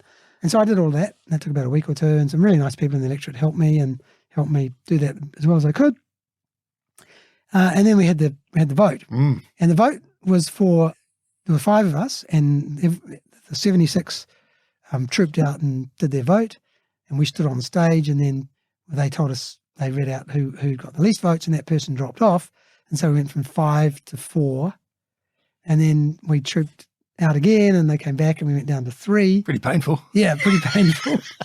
We went down to 3. And then we trooped out again, and they came back and said, "Oh, one person's got over the 50%. And so therefore, that person's now elected." And that person was the person who'd been working in the electorate for a very long period of time, was the nominee, was supported by Rob Muldoon, who was going out as his long-term, understudy type thing. Yeah, right. And the aged members had decided that they would go with loyalty. And I the baby's coming through. I respect that. I remember Bridget my wife Bridget, when we were walking down the corridor, it was in a school, so we're in the school hall on the stage, walking down the corridor to the classroom for them to, count the votes and do about the 3rd time. She says to me quite loudly, "God, I hope you lose this." So that in a sense was a good thing. I think she found the whole kind of like tough gig process. Yeah, tough gig for families and everything. So in any event, running on, I was on my way back to London and to continue with McKinsey, and I got a call from the Prime Minister's office, and they said, "I've seen you stood for selection. Would you like to join the Prime Minister's office and be part of our team, and particularly focused on policy development?" And because I was in a political appointment, but I was focused on policy development as a connection between the PM's office, not the PM's department, which is a whole lot of highly capable civil servants, but the PM's office, which is running the politics and running, just the management of the government. Yeah, PMC. Yeah. Yep. To help combine our policy priorities with political outcomes. So basically, Very noble role. yeah, mostly what I was doing. I mean, I used to get cabinet papers every week. After a couple of years, I moved up to be a chief policy advisor in the Prime Minister's office. And basically what I was doing was was helping the public sector ensure that as they developed policy, it was consistent with the political ends of the government. What was in the Prime Minister's head? What was the Prime Minister thinking about this piece of policy? So I could spend time with the Treasury and with the Department of Prime Minister and Cabinet and any other department, helping with the very senior, the Prime Minister, the Treasurer, what their views were. Actually, sometimes there's a bit of a tension between the Prime Minister and the Treasurer. Or in New Zealand. Just a little bit here and there. Minister was a Minister of Finance in New Zealand. Yeah. So helping do that. And I thought it was a really, really worthwhile job. And I helped write a long-term policy for the party as well, or for the government going into the next election. So it was all about long-term public policy, but with a political slant. Winded forward a few years, you're CEO of a major publication house and the biggest in the country here in Australia. But just filling in the gaps, as you said earlier, you had the ability to not only be a leader, but also lead different industry. Yeah. Want to talk us through that? Yeah. Well, after I left the Prime Minister's office, it was like, I'm now in my mid-30s. Yeah, 34. Yep. And I'm still got a relatively low-paying job. And we've got 2 children and so what's the mindset? mindset? Third on the way. Mindset trying to play catch up now on that, or what? Yeah, to some extent, yes, it is. So you got to run really hard, but it's also finding a job which still plays to your skills. So it's not like you're a babe in the woods. And so I moved into New Zealand's largest conglomerate, which was Fletcher Challenge, and I was in the energy division. Yeah, and they had I was the joint venture with 2 other parties with the largest offshore gas and condensate fields, which is light oil. Yep. And there was a joint venture body which ran it. And also there was a gas and condensate trading business, which was sort of nascent. And there was a whole range of other contractual and relationship stuff. So I didn't go into running a business when I immediately came out, but it played to my strengths of leadership and intellect and ability to work with other partners in the joint venture. Mm-hmm. So that's what I came out of. So I came into, learned all about energy basically, but from a context. I didn't have to learn about how to figure out whether the wiggly lines on the seismographs meant there was oil down there or not. I needed none of the technical capability, but I needed leadership capability, and I needed to build relationships and the intellect to help build a trading business, buying and selling gas and condensate. So I went to visit Enron and right. As part of that, or Houston as part of that. So that was interesting, but that's another track. Well. So there was that, and from there I just continued to build my capability. Worked in pulp and paper and sort of supply chain, so that was really managing warehouses and raw materials and manufacturing, and then stepped up to actually running a division, which was the Australasian division of Fletcher Challenge paper, which then was sold to Norske Skog, which is a Norwegian company. Yep. So I then worked for a big global conglomerate, the largest newsprint manufacturer in the world, and travelled lots of times to Norway, sort of over a 2-year period. Must have gone to Norway about 14 or 15 times. But it was good. It was great engagement with another culture and another way of learning. Yeah, and so there I then moved into public company. It was sort of, I'd run a big division of a global company, and a public company seemed a natural next step. And PMP, which was a printing and media services business, had been spun out of News, I think, many years ago, and it had a lot of magazines at that stage, but those magazines had been sold to Seven Media, and that was Pacific Magazines, and the printing and all the media services were there. There was quite a lot of restructuring to do there and upgrading of the printing capability, tough industry. Both the pulp and paper industry and the printing industry exposed me, you would think of it these days, exposed me to a lot of union work. Oh, absolutely. Yeah, so I pretty militant. It helped prepare me for Fairfax, which weren't as militant. There weren't so many burning drums outside outside the gates of manufacturing facilities at Fairfax, but there was still quite a lot of industrial action there. So it prepared me for that and the way to constructively and positively deal with that, which I think is the right way to talk about industrial disputation. Yep. It's got to be constructive. It's not a fight. You've got to try and not make it a fight. There are differences of opinion, and they'll only be resolved if people understand each other's point of view and are acting in the best interest of the organisation long term. So that was very good training, and I had good people around me for that. So PMP did well, and then from there, it was a fairly natural for me, but not probably for some other people looking from the outside, to take the step to be chief executive of Fairfax Media. Got the phone call? Got the phone call? Yeah, I actually got the phone call. What was going on at the time? What were you? Well, I got the phone call probably 9 months or a year, more than that, a year before I actually took it up, because they were looking to replace Fred Hilmer, who was chief executive and was intending to retire. But they came to me too early. I just felt it was completely unfair to the people who had hired me at PMP, the board at PMP, just to, leave after a year when there was lots to do and we were doing a lot. So I said no, and then they came back a year later and said, position's still available and we'd like to consider you. What did Fairfax want to do? When I started? Yeah, well, what do you're the new CEO. What were you going to do? It was recognised when I arrived, but not necessarily acted on with the urgency and the decisiveness that I did start with.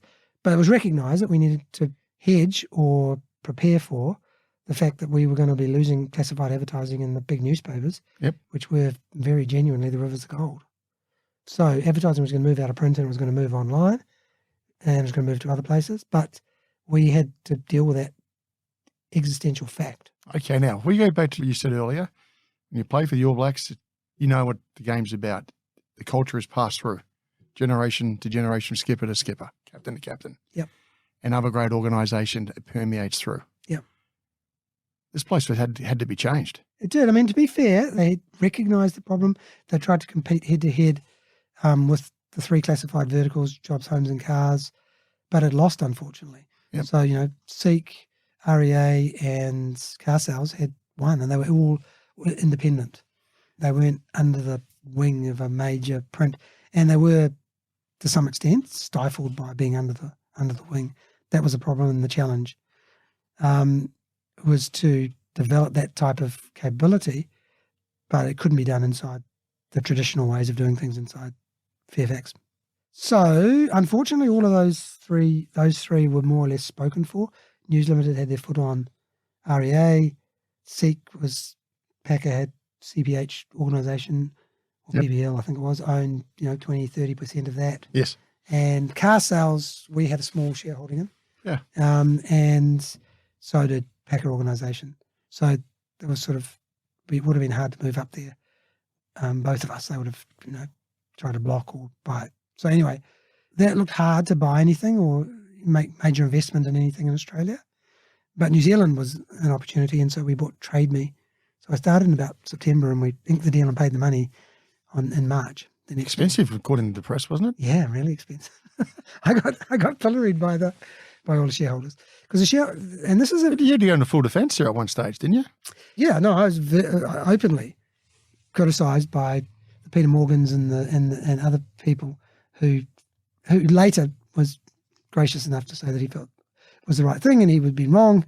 So, but they were just publicly critical. So, what have you done? You should never have spent this much money of our money on this small country. And they compared it at the time. They compared it to MySpace because News Limited and Rupert Murdoch had just bought MySpace. And so you're just a copycat, are you? Yeah. Well, no, they said that MySpace is huge. It's got the whole US. It's got all these other ways of growing and succeeding. And you bought this piddly little thing in New Zealand, and you paid way over the top. You paid more per dollar of earnings or revenue than Rupert Murdoch's paid. Which my response to that was, and I still think it was the right response. Well, that's all very well. You can talk as much as you like about the size of the market and the product and the fact that it's connecting with youth culture and all the rest of the other things you're saying. But what's the business model? How does it make money? I don't have any idea what the business model is, and I don't think you do either. But I know exactly what the business model is. I know exactly how Trade Me makes money, and I know, and it's extremely profitable, and it will continue to grow.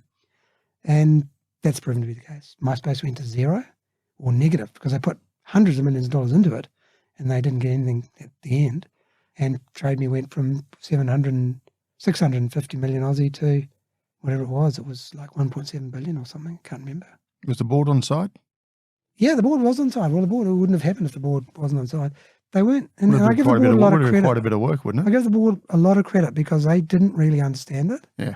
Yeah, they understood enough, but they trusted the chief executive. They said, well, we've hired this person to help us make this transition. We've got to back them. And so they did, and it worked out well. Bigger picture, role of news. Are we getting accurate news? I think, yes, largely. A lot of Are news. we getting slanted news, left and right? Well, it's a bit slanted, but it's always been a bit slanted. Yeah. Yeah. We're all intelligent people. We know that the ABC is a great news gathering organisation, serves Australia really well, but it is also peopled by people who are genuinely left of centre when it comes to their politics. Yeah, well, I'm paying tax not to have that, aren't I? Well, I take the view. I know. I'm not going to respond to the enormous public.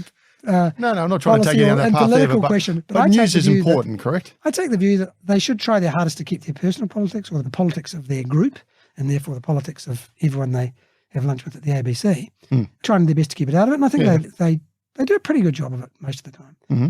But when they don't, and there are some specific programs, which are talk programs and interview programs, that come from a particular angle. I take the view, just grow up and accept it for what it is. You might learn something anyway. Yep. If you don't agree with it, don't agree with it. Feel free to yell at the TV. Yeah, sure. But I don't think we have to get too exercised about it. I do think it's not a bad thing, though, that there's tension, that the ABC is held to account by Senate and House committees who interview them and ask them questions about how they do their best to be unbiased. Yeah, but there's a question for you, David. As a journo, you're living on the edge, aren't you? You mean income-wise? Or? Yeah. Well, it depends. It's pretty, and how are you measuring success? It's clicks.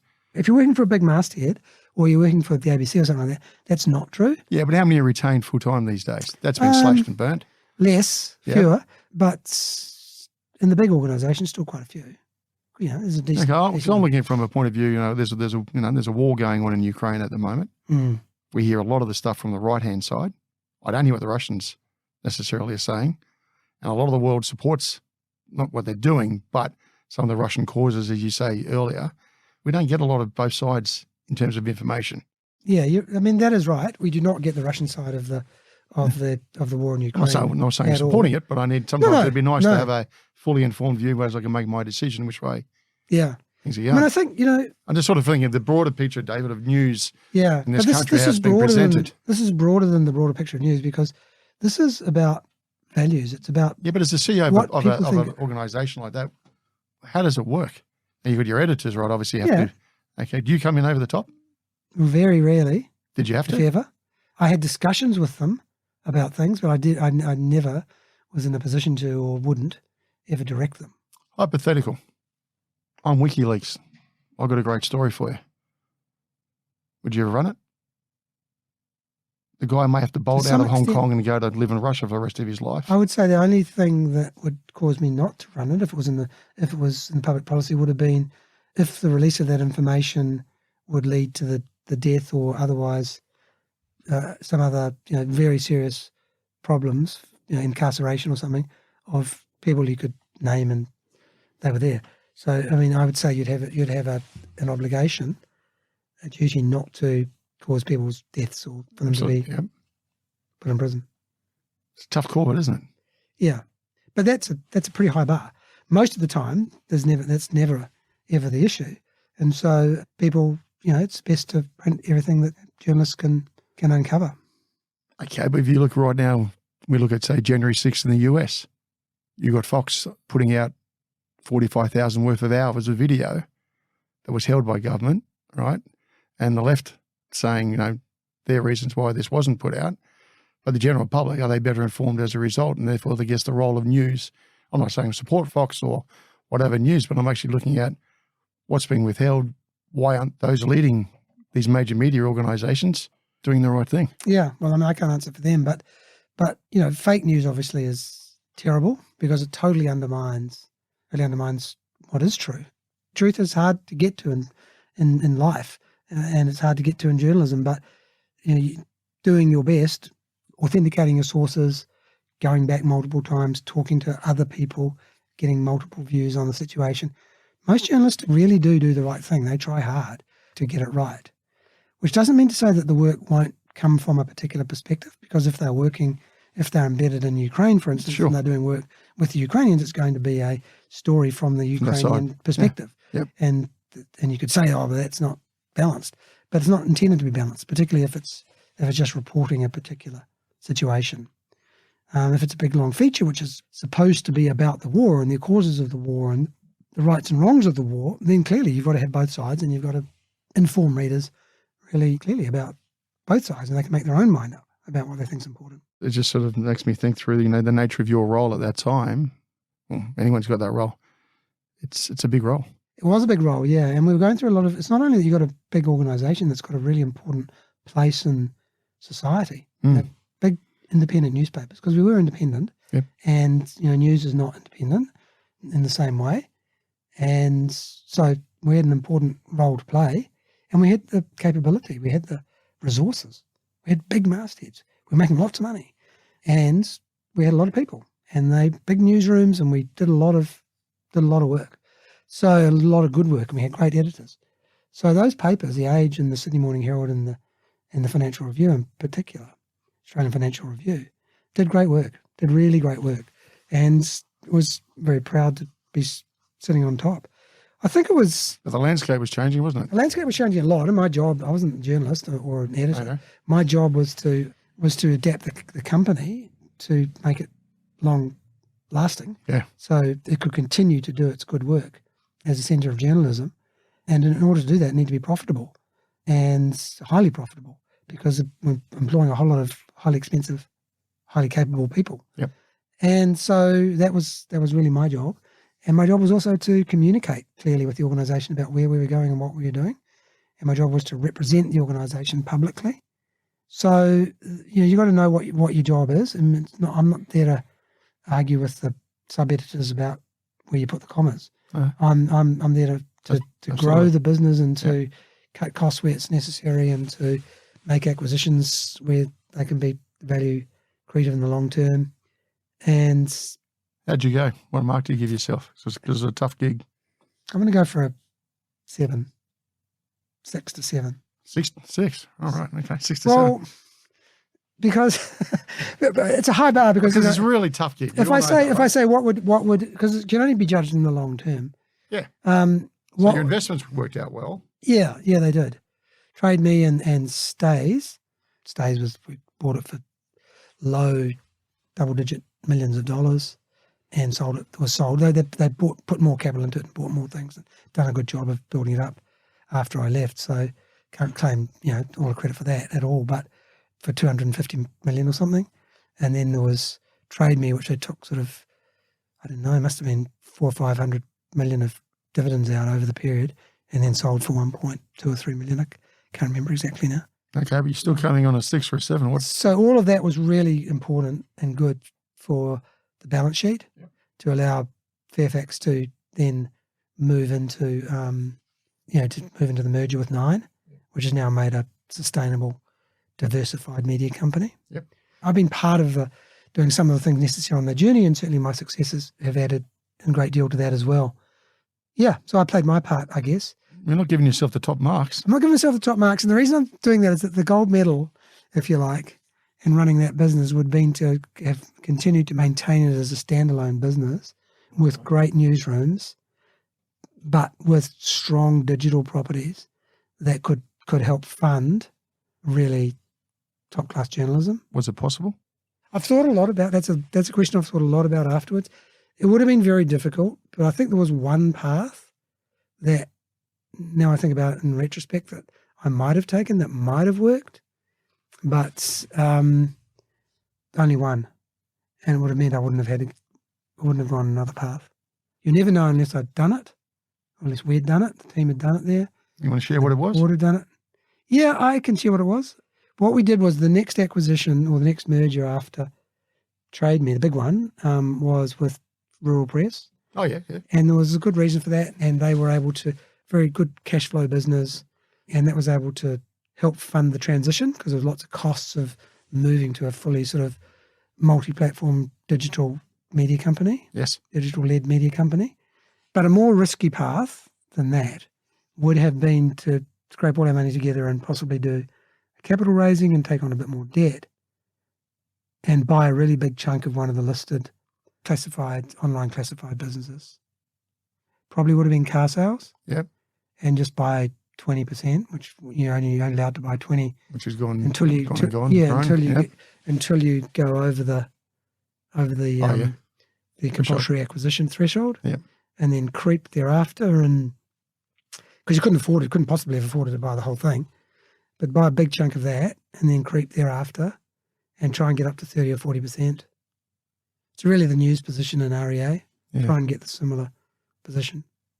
Thinking about it after I'd left, some years after I left, that would have been the other route, I think. And but it would be more risky and more difficult to execute. Might not have been possible to execute, but something worth mulling on. Did it finish as well as you like to? Not really, but I'm not sure it was ever going to finish any better. So I can't really construct a scenario where we all went out with suddenly the economics of print media had suddenly changed and we were able to pull off something different. If we'd gone that other route that I've just talked about and had been able to pull that off, and over years it crept up, and we're getting lots of cash flows out of that business, which is another big if, because if you don't own 50%, you can't control where the cash goes necessarily. So just trying to change Fairfax as it was post the Rural Press acquisition was always going to be a really long, hard grind. And with a sort of, because the share price fell not long after that, the new investors, the Rural Press investors, they owned about 15% or a bit less, so it wasn't a huge amount of the company. Yeah, right. But they were pretty disgruntled because they brought with them a group of investors too, pretty disgruntled because it merged and their share price had dropped. The reality is the share price of Rural Press standalone would have dropped as well significantly over time, but it would have been a bit delayed. But, that was also the time of the GFC, 2008, 2009, so there was lots of fallout over that. Conscious we're going to have the timeline here, but next leap. Fairfax? You've moved on? Yeah, I left, moved on from Fairfax. I took a bit of time out then, actually. First time I'd ever actually done that, about 6 months. It was really probably a period to determine whether I wanted to go back into being a chief executive of a large company, public or private, or I wanted to do a range of things. I don't think I really concluded. I didn't come to a definitive answer, but was leaning definitely not to going back to being another chief executive. I'd been chief executive of a major regional division of a global company. I'd been chief executive of two publicly listed companies. I didn't really know what I was going to do, but I think probably not jumping back into that. So private equity was the next thing that I thought, well, that's interesting. I haven't had much to do there. It's private. Having come out of public companies, the private part of it seemed quite attractive. And then, so I just talked to people I knew, in particular Tim Sims at Pacific Equity Partners, who I've known for a while. Yep. And I just learned a bit about the industry doing that. And then, as it sort of luck would have it, really, it wasn't actually Tim, it was other partners in the firm who were involved with it. But one of their investments, they were looking for an executive chairman, like 2 or 3 day a week job, to take the business through to listing, be a public company, and they had a lot of public company experience. So I joined them. I joined the board of Hoyts, which is the cinema, and had a good advertising business too, which clearly I knew a bit about. So I enjoyed that. It was not a full-time job. And I picked up when Fairfax decided to trade me, they asked me to come back and be the chairman. So I came back to be the chairman of the listed Fairfax. Bit of irony there. Yeah, but it's magnanimous as well. But due to the grief that you've originally you received. Yeah, that's true. Yeah, but it was all very successful now, so everyone was all fine. And the board and Roger Corbett was the chairman at the time, and he was a good chairman, and it was a tough environment, and he certainly was supportive of me coming back as the chair of Trade Me, and could see and understood the contribution that I'd made when I was there. So that was all good. I also joined Forsyth Barr, which was a funds management, and it does a lot of things, markets-based business in New Zealand. And I was on the board, and now I'm the chair there, so that's a private company as well. So that sort of was the core of my little portfolio of doing things. And then you created your own. Yeah. Hoyts came to an end because everything in private equity had to come to an end sooner or later. Sold to Wanda in China. And got a good result. And then I sort of stood back and thought, well, actually the right side of the table to be on here is the people allocating the capital. Yep. Because then, you can grow your own business. You're really in charge is probably not the right word, not really the word I'm looking for, but it's just I'm not working for someone else. People are working to get the best out of the capital that I'm managing. And there's a lot of clear alignment, right? Yeah. And so I felt like that was quite a good place to be. But, at my age and the experience was helpful, but it's late in your career to be starting a startup. Oh, I thought you were never too old to start something, wasn't it? Yeah. Well, that's what I thought at the time, and that is right. And I thought that I didn't hesitate for a moment at the time, but just thought, okay, let's have a think about what do I know about, what am I potentially good at, and what do I need? And the first thing was a partner, and so it was great. We found a partner in Paul, and the two of us are aligned, and we had very similar understandings. He's got much more private equity experience than me, and just deal based, just actually doing deals, and really good at that. I had more tech experience in those days because I'd come through the Fairfax route and more business management experience. So that led us to a bit at later stage. We wanted to put reasonable amounts of money into later stage businesses where we could bring our capabilities to bear to help them, whether it was helping the management grow, helping them with their management, how they organise themselves, helping them find good people, their reporting, all the stuff that's about building businesses as opposed to funding businesses. Yeah, okay. So we wanted to move on to that. Yep. And also there's quite a lot of, there's new capital rounds and there's new raisings. So for both Paul and I, we sort of cross-fertilise really our core capabilities and both learn from each other and then build other people around us and build a team. Hey, what's with the Spanish name? Bailador, yeah. Doesn't it mean dance? Dancer, yeah. It's it means dancer in Spanish, but it's a certain type of dancer. It's more of a flamenco type low-end dancer. It's like people's dancer. Okay. But it comes from a very specific place, actually, unusual place. I happened to be reading at the time Hemingway and other books about bullfighting. Oh, yeah. And, The Sun Never Sets? Yep, that's right. And Death in the Afternoon. Yep. And also just about generally about bullfighting. The history of bullfighting, where it's come from and how it's changed and all the rest of it. And I think we're talking about back in the 1920s or 30s, there was two very famous bullfighters. One was Juan Hernandez, which is the one that he didn't name him that way. Wrote his book about. Hemingway wrote about. And also, I'll remember the other name in a minute. But I remember his nickname was Joselito, Little Jose. They were the two of them who basically were the sort of most famous bullfighters in Spain at the time. And they began this whole, normally it was like wave the cape in front of the bull and then run out of the way.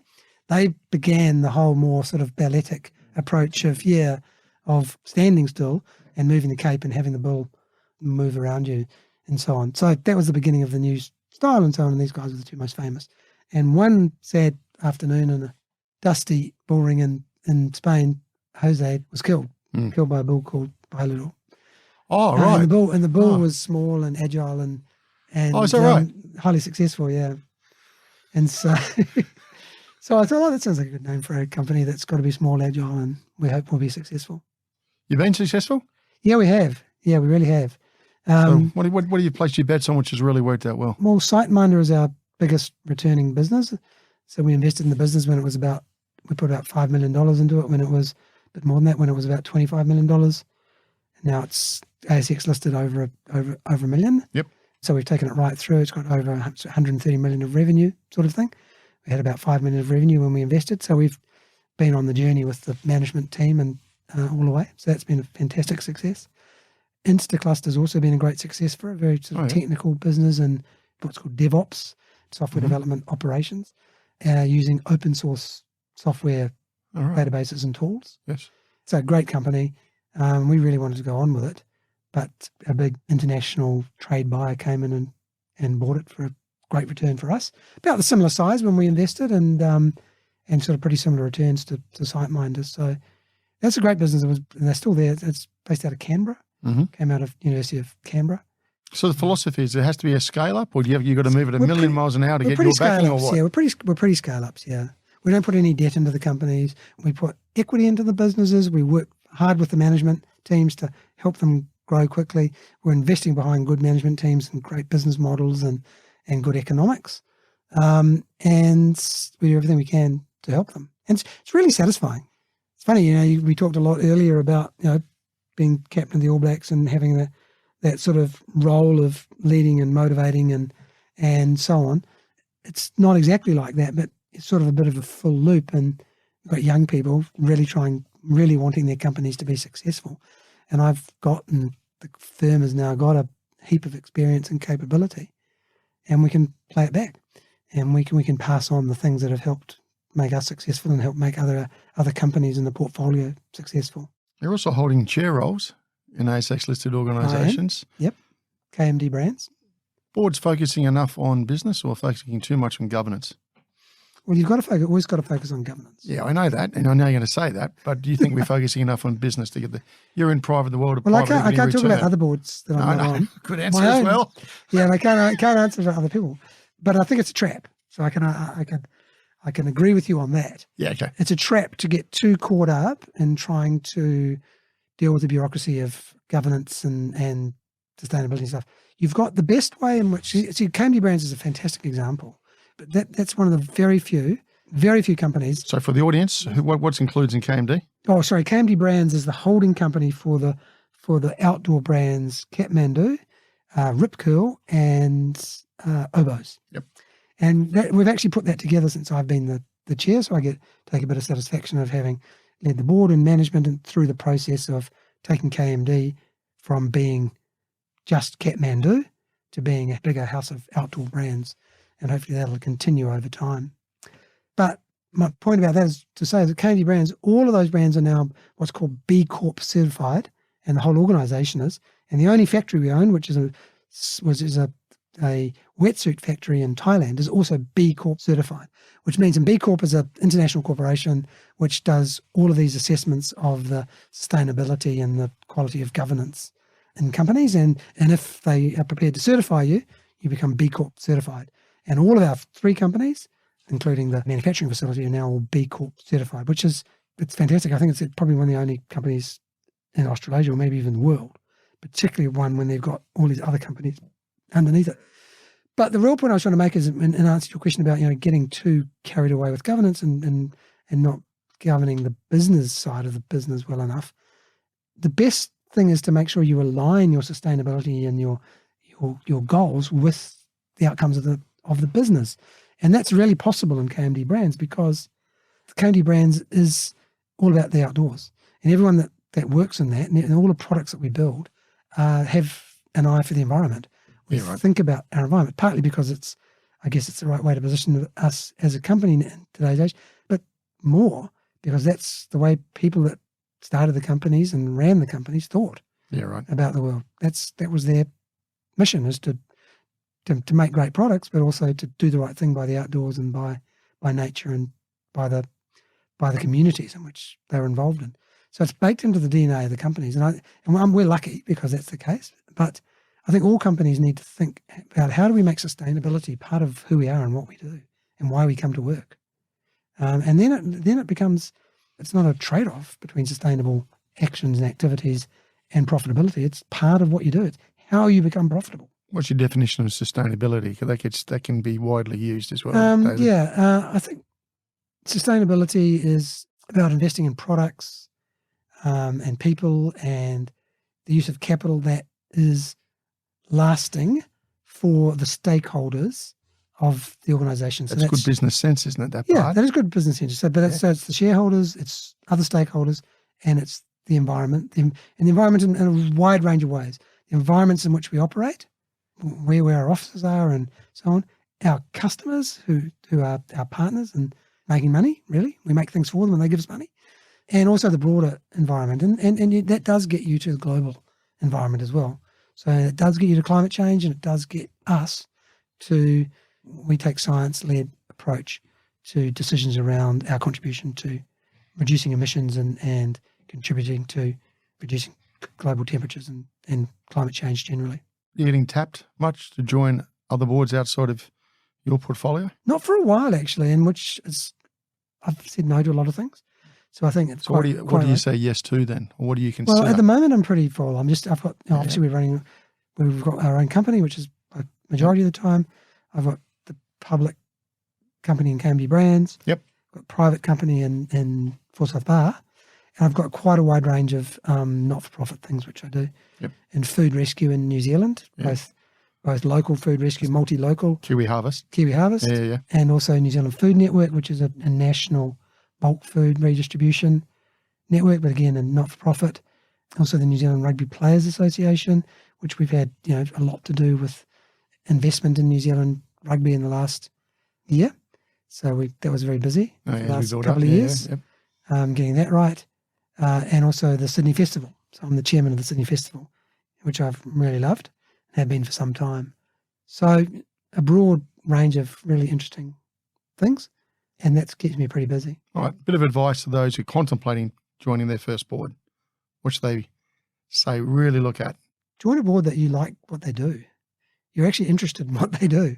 If it's just the administration of a board, could be any board, then that's okay. And actually maybe for the first board and when people are looking to find a position, that may be necessary because, they don't come up all the time. So that's great to get experience and to do the best job you can. Obviously do the homework on that it's a good company and well capitalised and well run and you've got good relationship with the chair and the chair's open and engaging and wants everyone to contribute as much as possible. And there's a culture of openness in the organisation.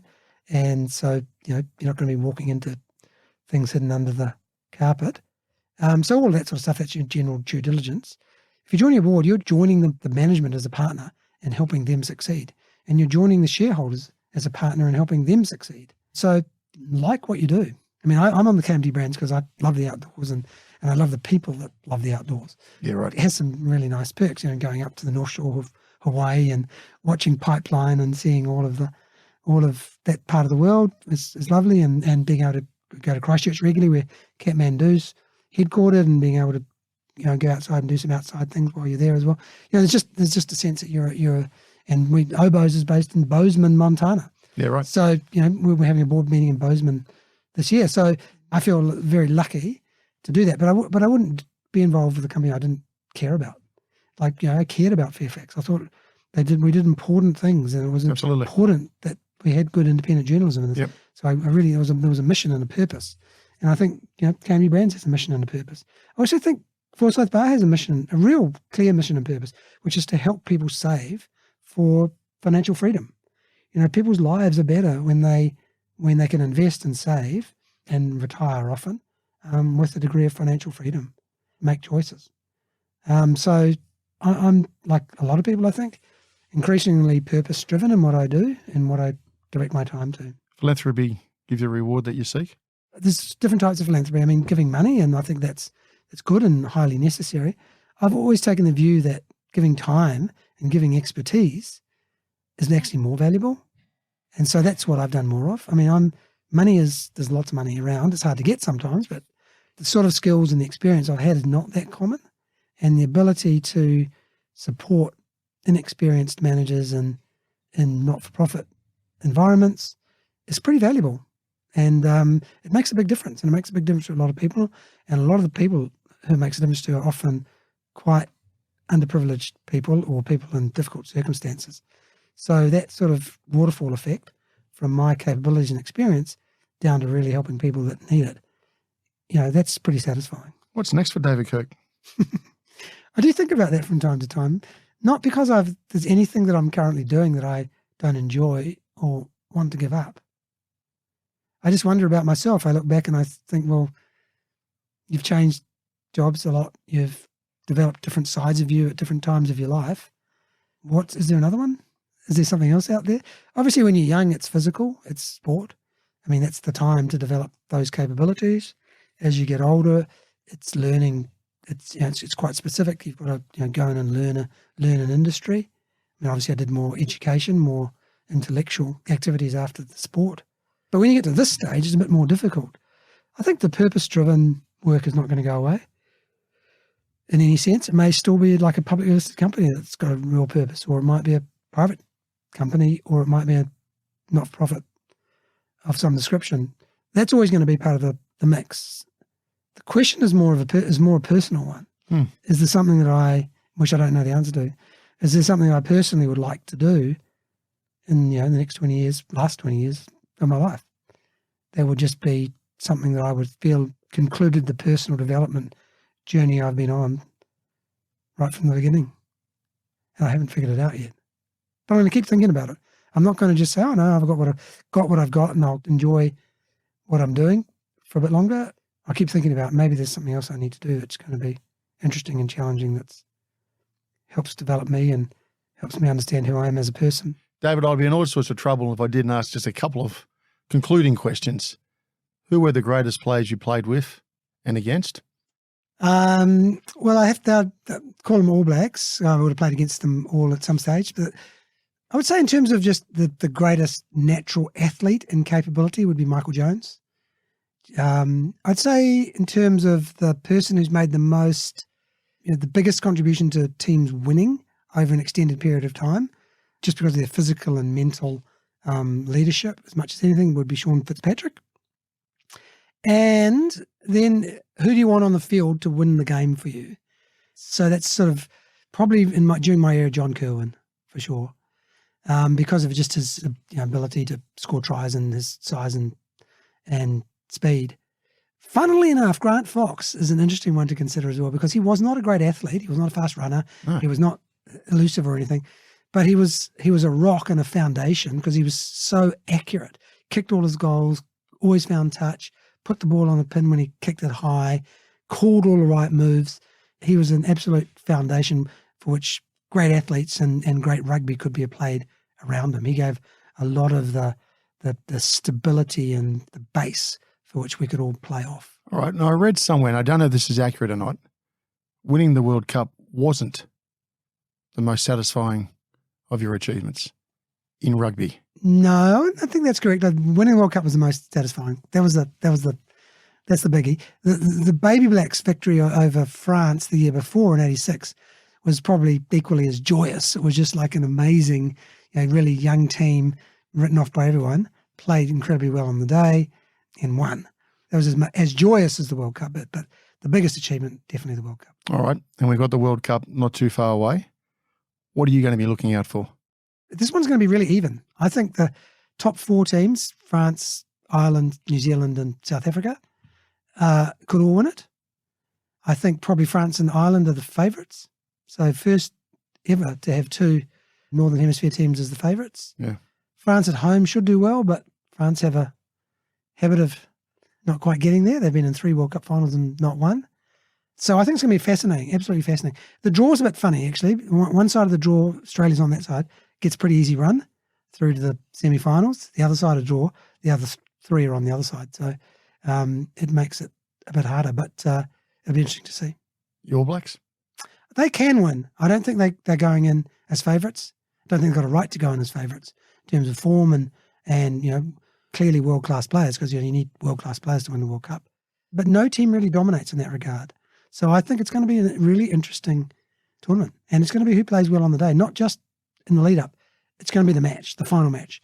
Whoever plays their best game ever in the final is going to be the team that wins. So last question. So we're living in good times, David? Yeah, always good times. Every job I've ever done, I've always thought, this is the best job I've ever done. I say that to give you an example of an optimist, because I think we live in times where it's necessary to be optimistic, and I think that's most of the times. We are going down some blind alleys. We talked a bit about cancel culture and everything before. I think some of that stuff in the West is just we're not helping ourselves. Yeah, okay. But I think we'll see through that. I think some of the things that people are getting very uptight about now, even they will look back. Other people look back and say, well, what was it all about? Yeah, we just... So, yeah, I think we're living in good times, but I think that does depend on your outlook on life. And I am an optimist, and I am a risk taker, and I'm good at adapting quickly if I don't quite get things right. So I guess in a way that's been a bit of the formula for me. Be optimistic, be a risk taker, but adapt quickly and learn and change if you have to. So if we were to look back at that young lad playing rugby, he had a big night out with his mate when he was, 10 or 12 years old, and mum's running across the ground. What advice, if you're going to speak to him right now, would you give him? To lead your life as it comes. Right there was Ongley Park, little park in Palmerston North. Be grounded. Be here. New Zealand, regional, rural New Zealand. That's my authenticity. That's where I come. That's who I am. I grew up. Never lost it? Never lost it. I don't think I've ever lost it. I'd probably get a bit full of myself from time to time, but never lost the fundamental grounding and my family and where I've come from and what I think is important. So that's another way of saying, always have values and live by them, stick to them. But also I would say be the best you can be in whatever you can be. Get out there, train hard. Nothing comes easily, but you have got a whole lot of opportunity in front of you. Just get out there and do it. And then finally, take people with you rather than, it's not about you. In the end, if you can carry people with you, if you can lead organizations, if you can lead teams, if you can build businesses, if you can support not-for-profits, that's much more satisfying than being able to sort of think, oh, look how good I am. On that, David, thank you very much for joining us today. Thank you. It's been a great show. You've been listening to No Limitations.